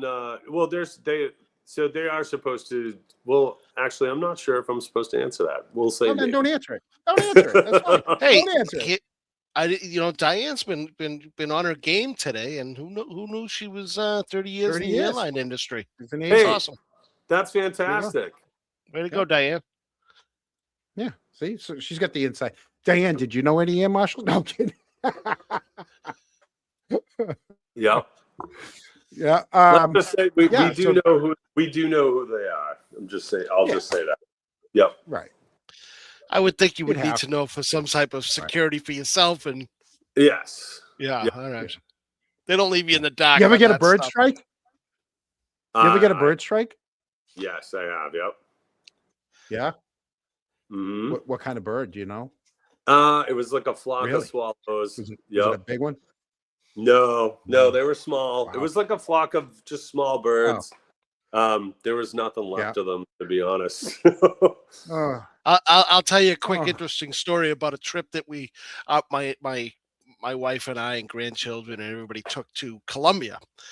We went from Boston to Miami to it was supposed to be Bogota, but halfway over the ocean, the pilot came on and said that they were going to make a landing in Barranquilla because they didn't want to go over the mountains because they had some type of emergency, which they weren't really willing to tell us what the emergency was. But so we're over the ocean, and the flaps, I don't know what they call it, but spoilers. The spoilers are up, and we're we probably were at 30,000 feet at the time, obviously trying to come down. But we landed in Barranquilla. And as we were getting off, just before we got off and we were on the ground, my grandson, who at the time was 4 years old, and the plane's totally quiet. Nobody wants to say anything. Everybody's nervous as it is. And my grandson says to my wife, Abuela, who's going to fix the plane? And the entire plane, every passenger in the plane could hear it, and they just started laughing. Good. Which was great. It was because we were over the ocean. We weren't having we had quite a ways to go. We probably had another 40 minutes to go when this emergency was called. Yeah. But we all landed fine, thankfully, obviously, because I'm still here. Yeah.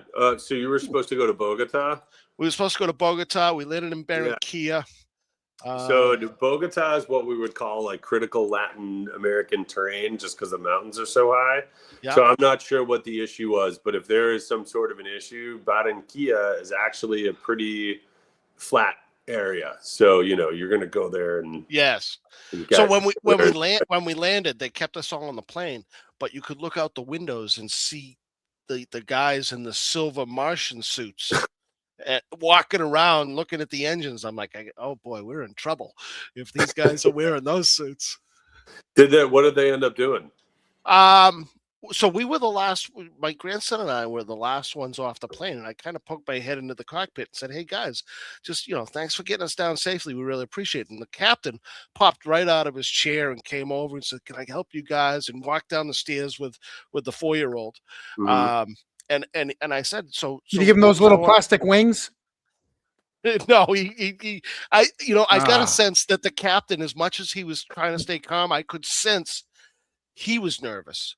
And he just said, we got warning lights in there and we were worried about the engines blowing up, basically. Yeah. And he was very serious. He goes, and I was like, so how long are you going to be here? He goes, Eric, he goes, I have no idea, but the one thing I can tell you is my wife would never let me take this plane up unless I'm 100% sure it's sturdy enough to do it. And so I don't think we're going to be going anywhere anytime soon. Yeah, that's how it works sometimes. I mean, you guys pay us to take you from point A to point B safely, and we can guarantee that. For Absolutely. Sure. I got two quick ones for you. You want the hard one or the easy one? I'll go with the hard one first.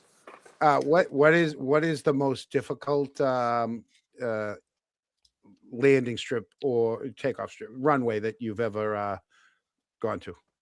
Mexico City is one of the most difficult places, and it's because the city itself is 7,200 feet, high. It's also surrounded by huge mountains, 12 to 14,000 feet, and there's an active volcano south of the field. So, just a couple weeks ago, I was flying there, and in the forecast, it was for heavy thunderstorms and volcanic ash. So not only were there thunderstorms, but the volcano was active.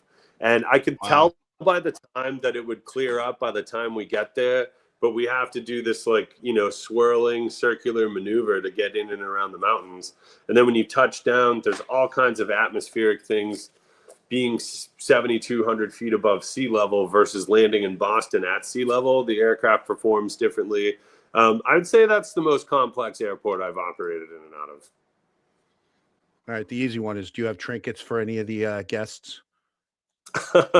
I have plastic wings. If you can get some plastic wings and maybe a trading card if you guys get some signatures. So a buddy of mine, I have a friend, state trooper. The two of us went down to Georgia, and everywhere we went, wherever we happened, down there they have sheriffs, not states. Some of the states, but they have real county government. So they yeah. So we kind of like to say, on the bikes, he's the crazy guy. I'm the straight and narrow, and then off the bike, once we're off the bikes, I'm the entertainment. I ended up getting a couple times because I'm very special. All right. Because I'm a special person. I got those little plastic junior sheriff badges. They're like, hey, this is for you. So I was just wondering if you had the wings. So anytime we meet, I'm going to eat some wings.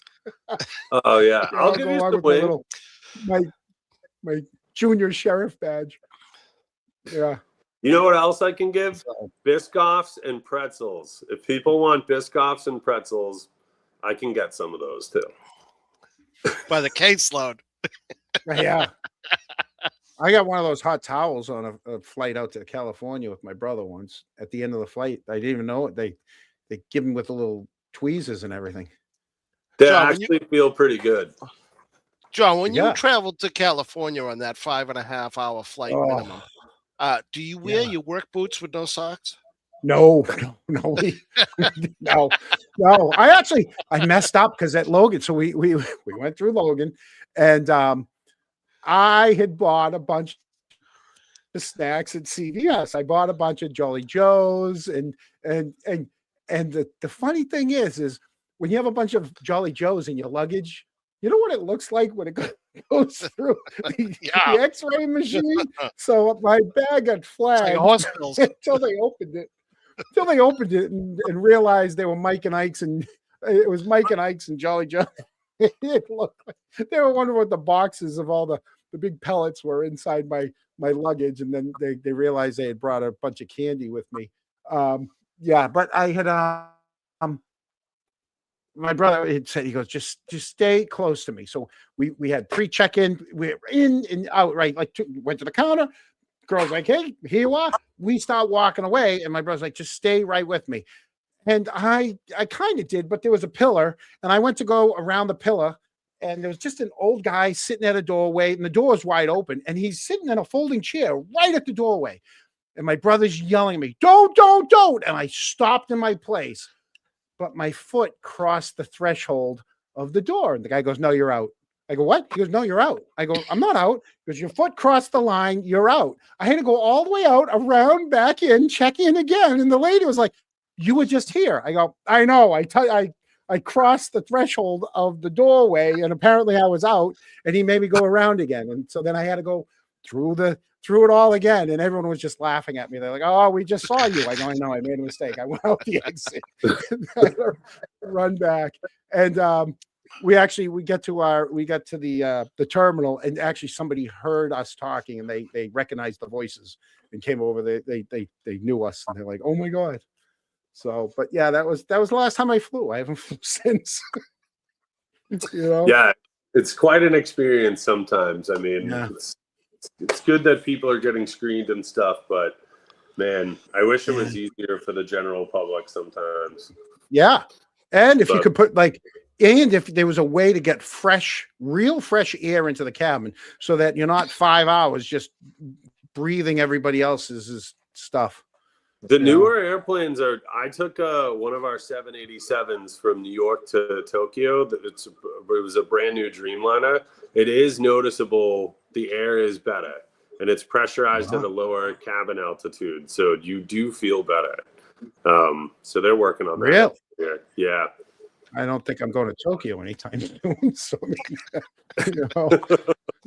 yeah. Geez, wonder what that thing costs going to Tokyo. Out of where? Out of Boston? So Japan Airlines goes direct to Tokyo from Boston, but I took us from JFK to Tokyo. Wow. Yeah. Look at that. I took us to Tokyo. How many are on that flight? If I fly on it was packed. It was like 272 people. Is there a bar on board? No, but the flight attendants it's complimentary beer and wine and coach on international flights. Yeah. But there's Matt, first class with sleeping areas. First class, they kind of get whatever they want. And, arguably, you don't want people drunk on an airplane either. I mean, that's always, No. Matt, how comfortable are those cockpit seats? It's the plane I fly is kind of dated. It's an older aircraft. I love it though, but it changes aircraft to aircraft. Some of the seats are super comfortable and some aren't great, but they all have that sheepskin cover, so it's not bad. So these ones going to Tokyo, they probably massage your back and everything for you. No. Captain, Maybe on Captain Japan over, Captain Yeah. over, under. Maybe on Japan Air. Yeah. Diane All right. knows. So, yeah. Well, thank you for spending the time with us. I mean, that was an hour 45 minutes, and it flew. Great, because I didn't have to do so much. I mean, I did Lot get of to go to information. Lakewood. I know. Who knew? Who knew that Norfolk County is such a redundant waste of money? For You know, sure. it's literally just giving people jobs, just have jobs. You know, and I can't express how important it is that people know. Go to 400 Main Street in Walpole. That's the address of the school. Just go for a walk in the back when school's not in session and just see what's at stake. It is sad, really. It's really sad. I don't know how Joe Shea, Peter Collins, and Richard Stady can even live with themselves knowing how upset people are over this solar project. He should be ashamed of himself. I'm in shock that it's got to the point of a law. That happened. Sir, I'll take your microphone away. It is not the right way. There he is. Sorry, you said Doc Stady. As soon as you did. As soon as you Unreal. said it, I played it, but it took too long. Gentlemen, thank you for There's a your delay. time. You know, I Matt, really thank you. both. This has been great, and we'll be in touch. Absolutely. All right. We'll be getting All some right. There you go. signatures. Awesome. Thank you, guys. All right. Thanks, Matt. So, There John. you go. That was Eric. So you Yeah. Oh, where'd I go? What are you doing? Where'd I Eric? go? We got to get rid of this. Hold on. Let's Yeah, get rid of let's remove that. All right. And let's bring you up. There you go. Let's put you on that side. All right. Put me on So this you side. just said it's a gigantic waste of money, right? It's just redundant. And Redundant. and I know that you're just about to say anybody that thinks it's not a gigantic waste of money, please feel free to reach out to us because we'd love to have you on as well. Yeah. I mean, obviously we've I said it with the Karen Reed people. If you want to come on and argue the other side, we would allow it. As long as you just watch what they say. I mean, we try. Well, yeah. Listen, we want it. We're here providing information, and we're open to both sides. So anybody that wants to offer, an understanding on why it may be a good idea to keep the county commissioners going, we're open to listening and informing the crowds. Right. Absolutely. It's what we do. It's what we do. Yes, it is. Yeah, it is. So for those that may ask about this show, like, can they watch it later if it's not live? Yeah, we keep all these up. We don't delete any of our shows. We haven't deleted any of our shows. They're all every one of our shows is still on. Yeah. The 1,000 people in the UK that will watch us, they won't watch us for another 5 or 6 hours. Right. So and so hello to all our I'm going to say hello now to all the people that are going to watch us tomorrow. So, buddy, we got somebody watching today from Brussels. Really? Yeah. Paul Cicada is also running, but for what? What is Paul Cicada running for? Now we got to see what Paul Cicada is running for, because that's a new name. Thank you, Dennis. Thanks, Dennis. Dennis, do you like our new do you like our new super chat? That happened. Sir, I'll take your microphone away. It is not the right way. That kills me every time. Oh, there's another name being thrown into the ring for state rep. Oh, really? His name is Paul Cicada. Yes. Where's Paul from, Avon?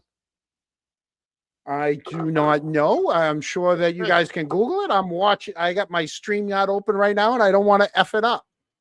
Yeah, don't mess it up now. Right. So now we're up to 4. We got Mike, Lisa, KV. So no, we got Lochran, Lopez, KV, and Cicada. That sounds like a legal team. And is this person Lochran, Lopez, KV, and Cicada? Are these people all Is registered this person what? Democrats? It's a one-party state, so I'm just I know not. Well, I know Mike is, well, even though he is it voted all going to Republican be all the is time. it all going to be determined in September, or will it Yeah, possibly yeah. go Well, to November? unless Cicada is a Republican, then they'd have to go against each other. And But I don't know anything about it, so I made a little misleading comment, so I want to correct it, John. It's not going to be go ahead. decided in September. The Well, yeah, it would. the official election is in November, so you're That's still going to correct. continue on, and the winner of September may face a write-in campaign of some sort if it's all from one party in September. So Yeah. I just don't want to say that, oh, you don't have to vote in November if your candidate wins in September or whatever. Right. Yeah. Right. Yeah. Just the facts, John. Just the facts. Inconceivable. Yeah, exactly. Yeah. Oh, that was great, dude. How about that?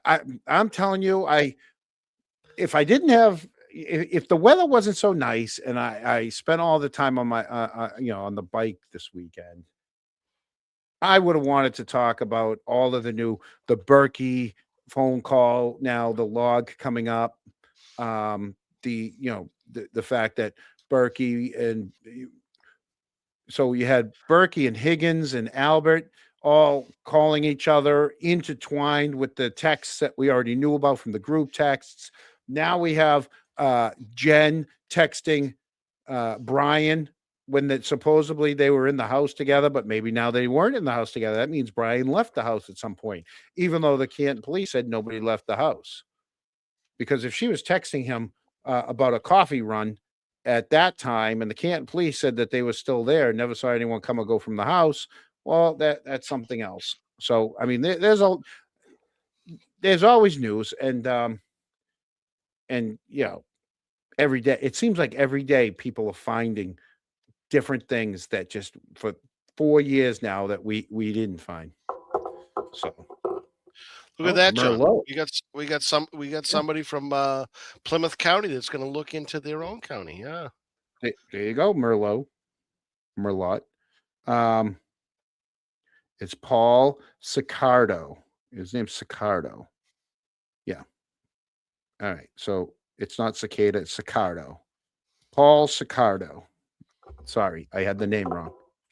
So, just sitting on there as part of the commission. Yeah, it just seems like that there's so many people that have certain jobs that all they want to do is find ways to separate you and your money.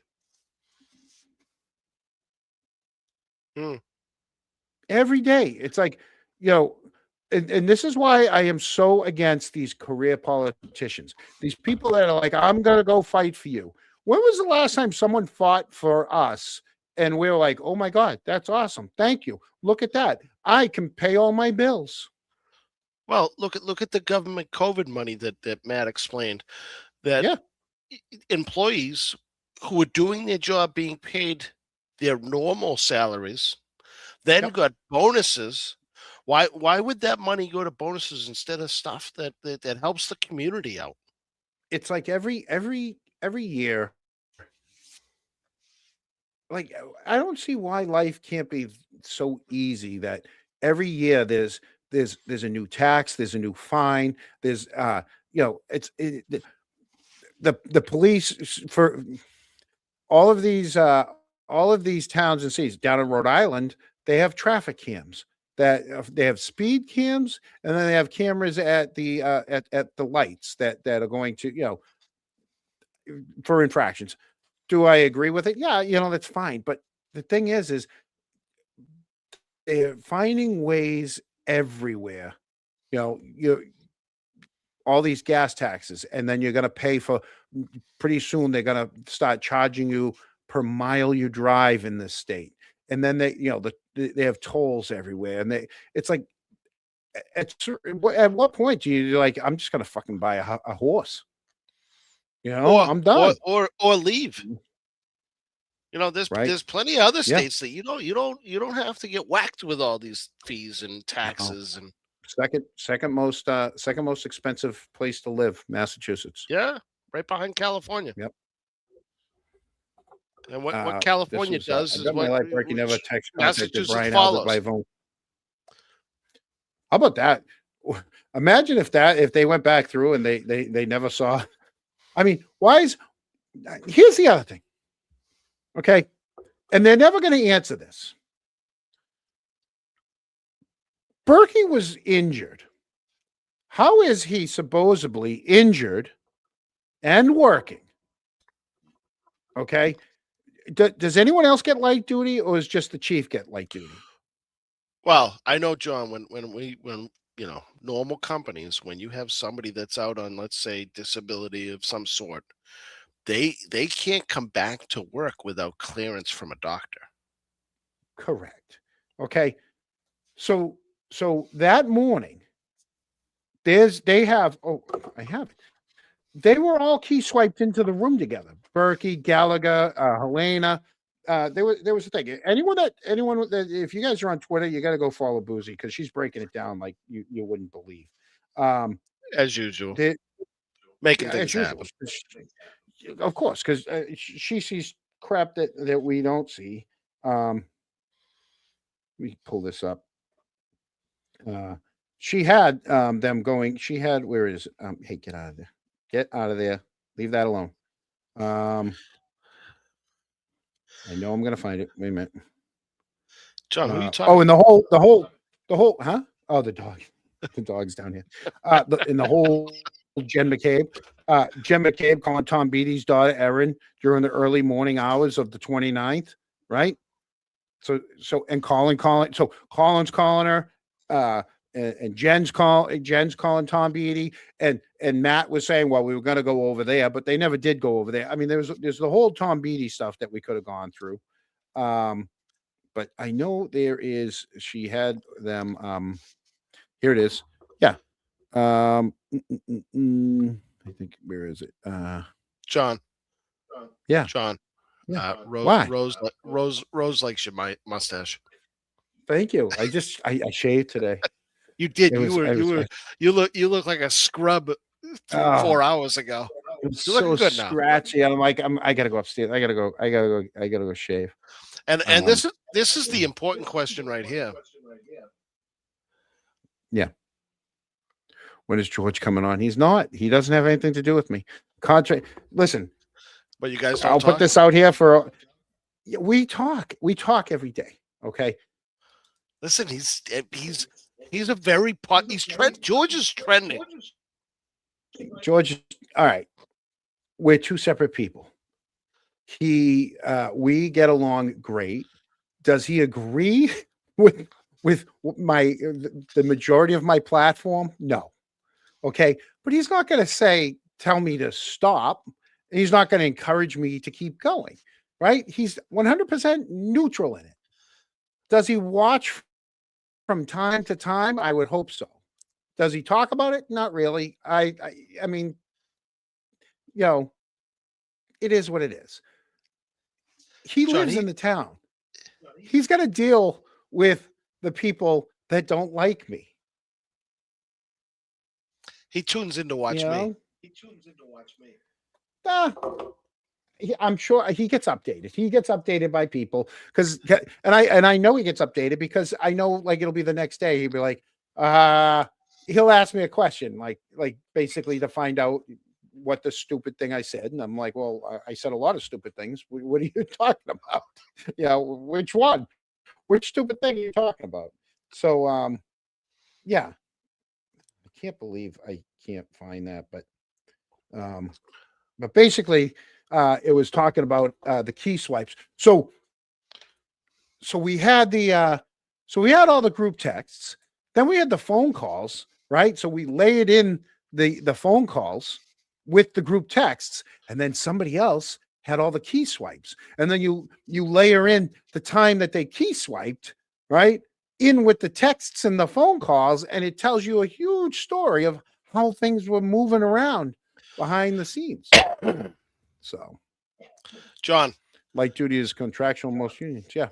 So Gary says he Yeah, I do misses too, Gary. brothers in cars, and I'm just brainstorming here a little bit. I'm thinking that you and George Yeah. could do a little brothers in cars, Brothers and we in can Cars. put the segment on here and kind of get George involved The without having him get the into problem is he's gonna say I'm plutonium, and he's like it's gonna be nothing but problems. He's gonna hear it, you know. He's not. I know. We used to have some. We had, He's not weak in the knees, is he? you You know, don't have the to stuff answer that that we, question. when we were doing Brothers in Cars, when we were doing Brothers in Cars, it was the res, the rotary, trash barrels. Oh, let's It do was a little stuff bit that more of that. everybody- Yeah, let's do the fun Right. stuff. Right. It was stuff that you could pick a side on, and nobody hated each other over. John, he You doesn't know have what to I be mean? involved in crunk busting. I know. I It's know. brothers in cars. You know, A new I'll segment. pitch it. I'll pitch A it. new I don't think segment. he's gonna swing. I'll toss it over the plate. I just don't think he's gonna swing. Gary can help us. He can lobby for brothers in cars. to We come had back. Gary on Brothers in Cars. You know, Yeah. I mean, Right? we had a lot of people. I mean, there's people that don't talk to me anymore. I mean, we had Gail McHugh on Brothers in Cars. You know, I don't think she's a fan of the Canton Chronicle. John, You you just know? got to tell your brother. We got to give the Yeah. people what they want. We had Chris Bogursky on. Don't think he's a fan of the Chronicle. Oh, he loves us. How do you know he doesn't Yeah. love us? You know. Well, you know. Right. Right. So, but so Well, John, we we did it. We yeah. had a good show, and did. we, We made the we're in the we two, made the, two, I'm 2 hours, 2 sure minutes. we made 65 people happy. I'm sure we made 65 people Every happy. last one of them. Yeah, 67. We made 67. 67 people happy, and that's why we're here. Well, we were going up against a 12-hour fundraiser. Yeah, it is what it is. Well, you know, to So, be honest with you, we, and I don't know if you saw any of the 12-hour fundraiser, but David Yannetti was on there for about an hour and a half, and I'm going to recommend to anybody that hasn't seen it that they search out that little hour and a half of David Yannetti, because it was pretty unbelievable. He's pretty yeah, I solid will guy. say he was very, very good. Yeah. Yeah. Now I got to reach out to him and ask him when he's going to start his own show. He was getting his own. He got the furniture in. I know he had the furniture already brought in. So Listen, going to find out when the show starts. He's a busy guy. Busy guy. Now next he's waiting on the carpets. He's probably going to tell me, I'm waiting on the carpet. I got the furniture. I'm just waiting on the carpet. You know. Knowing him, he's got these giant cameras. It's going to be like David Letterman or Johnny Carson. Just so you know, full-on if production. you do go to that podcast to look up David Yannetti, he was on the 3 o'clock hour to 4:30. If that helps you search. There you go. Programming note. I know, Eric, that we didn't talk about this, but I just got to let you know. The good weather's coming. Okay. And we might have to, weather permitting, I don't know, once in a while, maybe we might have to move the show to either Saturday night or a Monday night or Friday. Oh, you can't do Friday. You're bowling.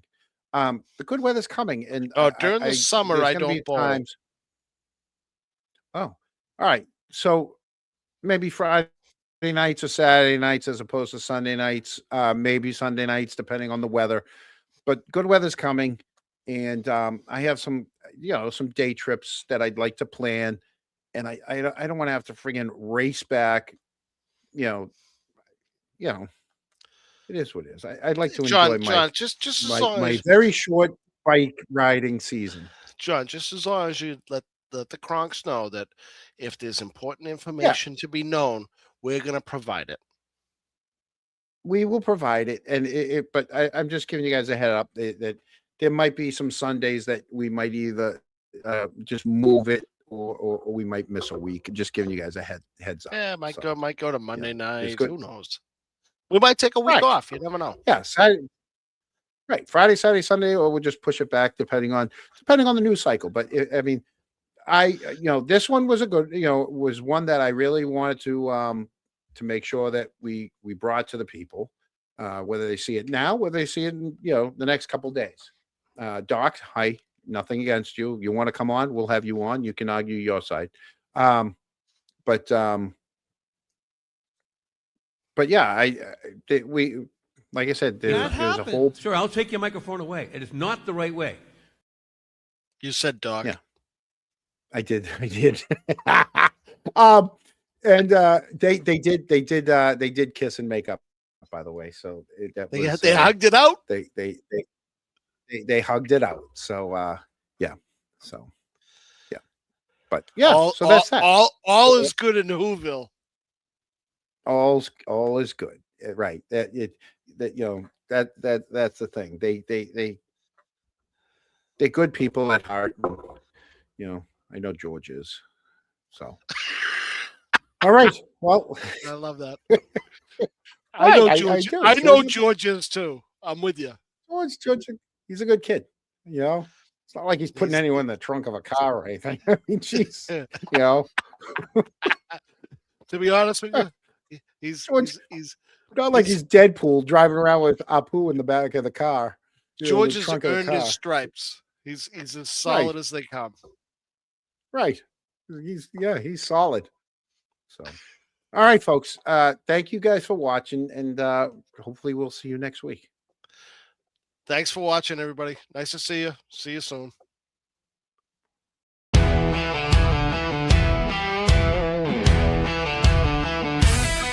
It's the Chronicles signing off with a flame, dropping names, spitting facts, shaking up the game. It's fire, it's grit, it's no holds barred. A mic in one hand, the town on guard. The truth hits harder than a Fairview brawl, and the Chronicles here to expose it all. From cover-ups to donut runs, we light up the night like Canton Suns. Next episode, yeah, we'll be with more names, more flames, and a truth to say.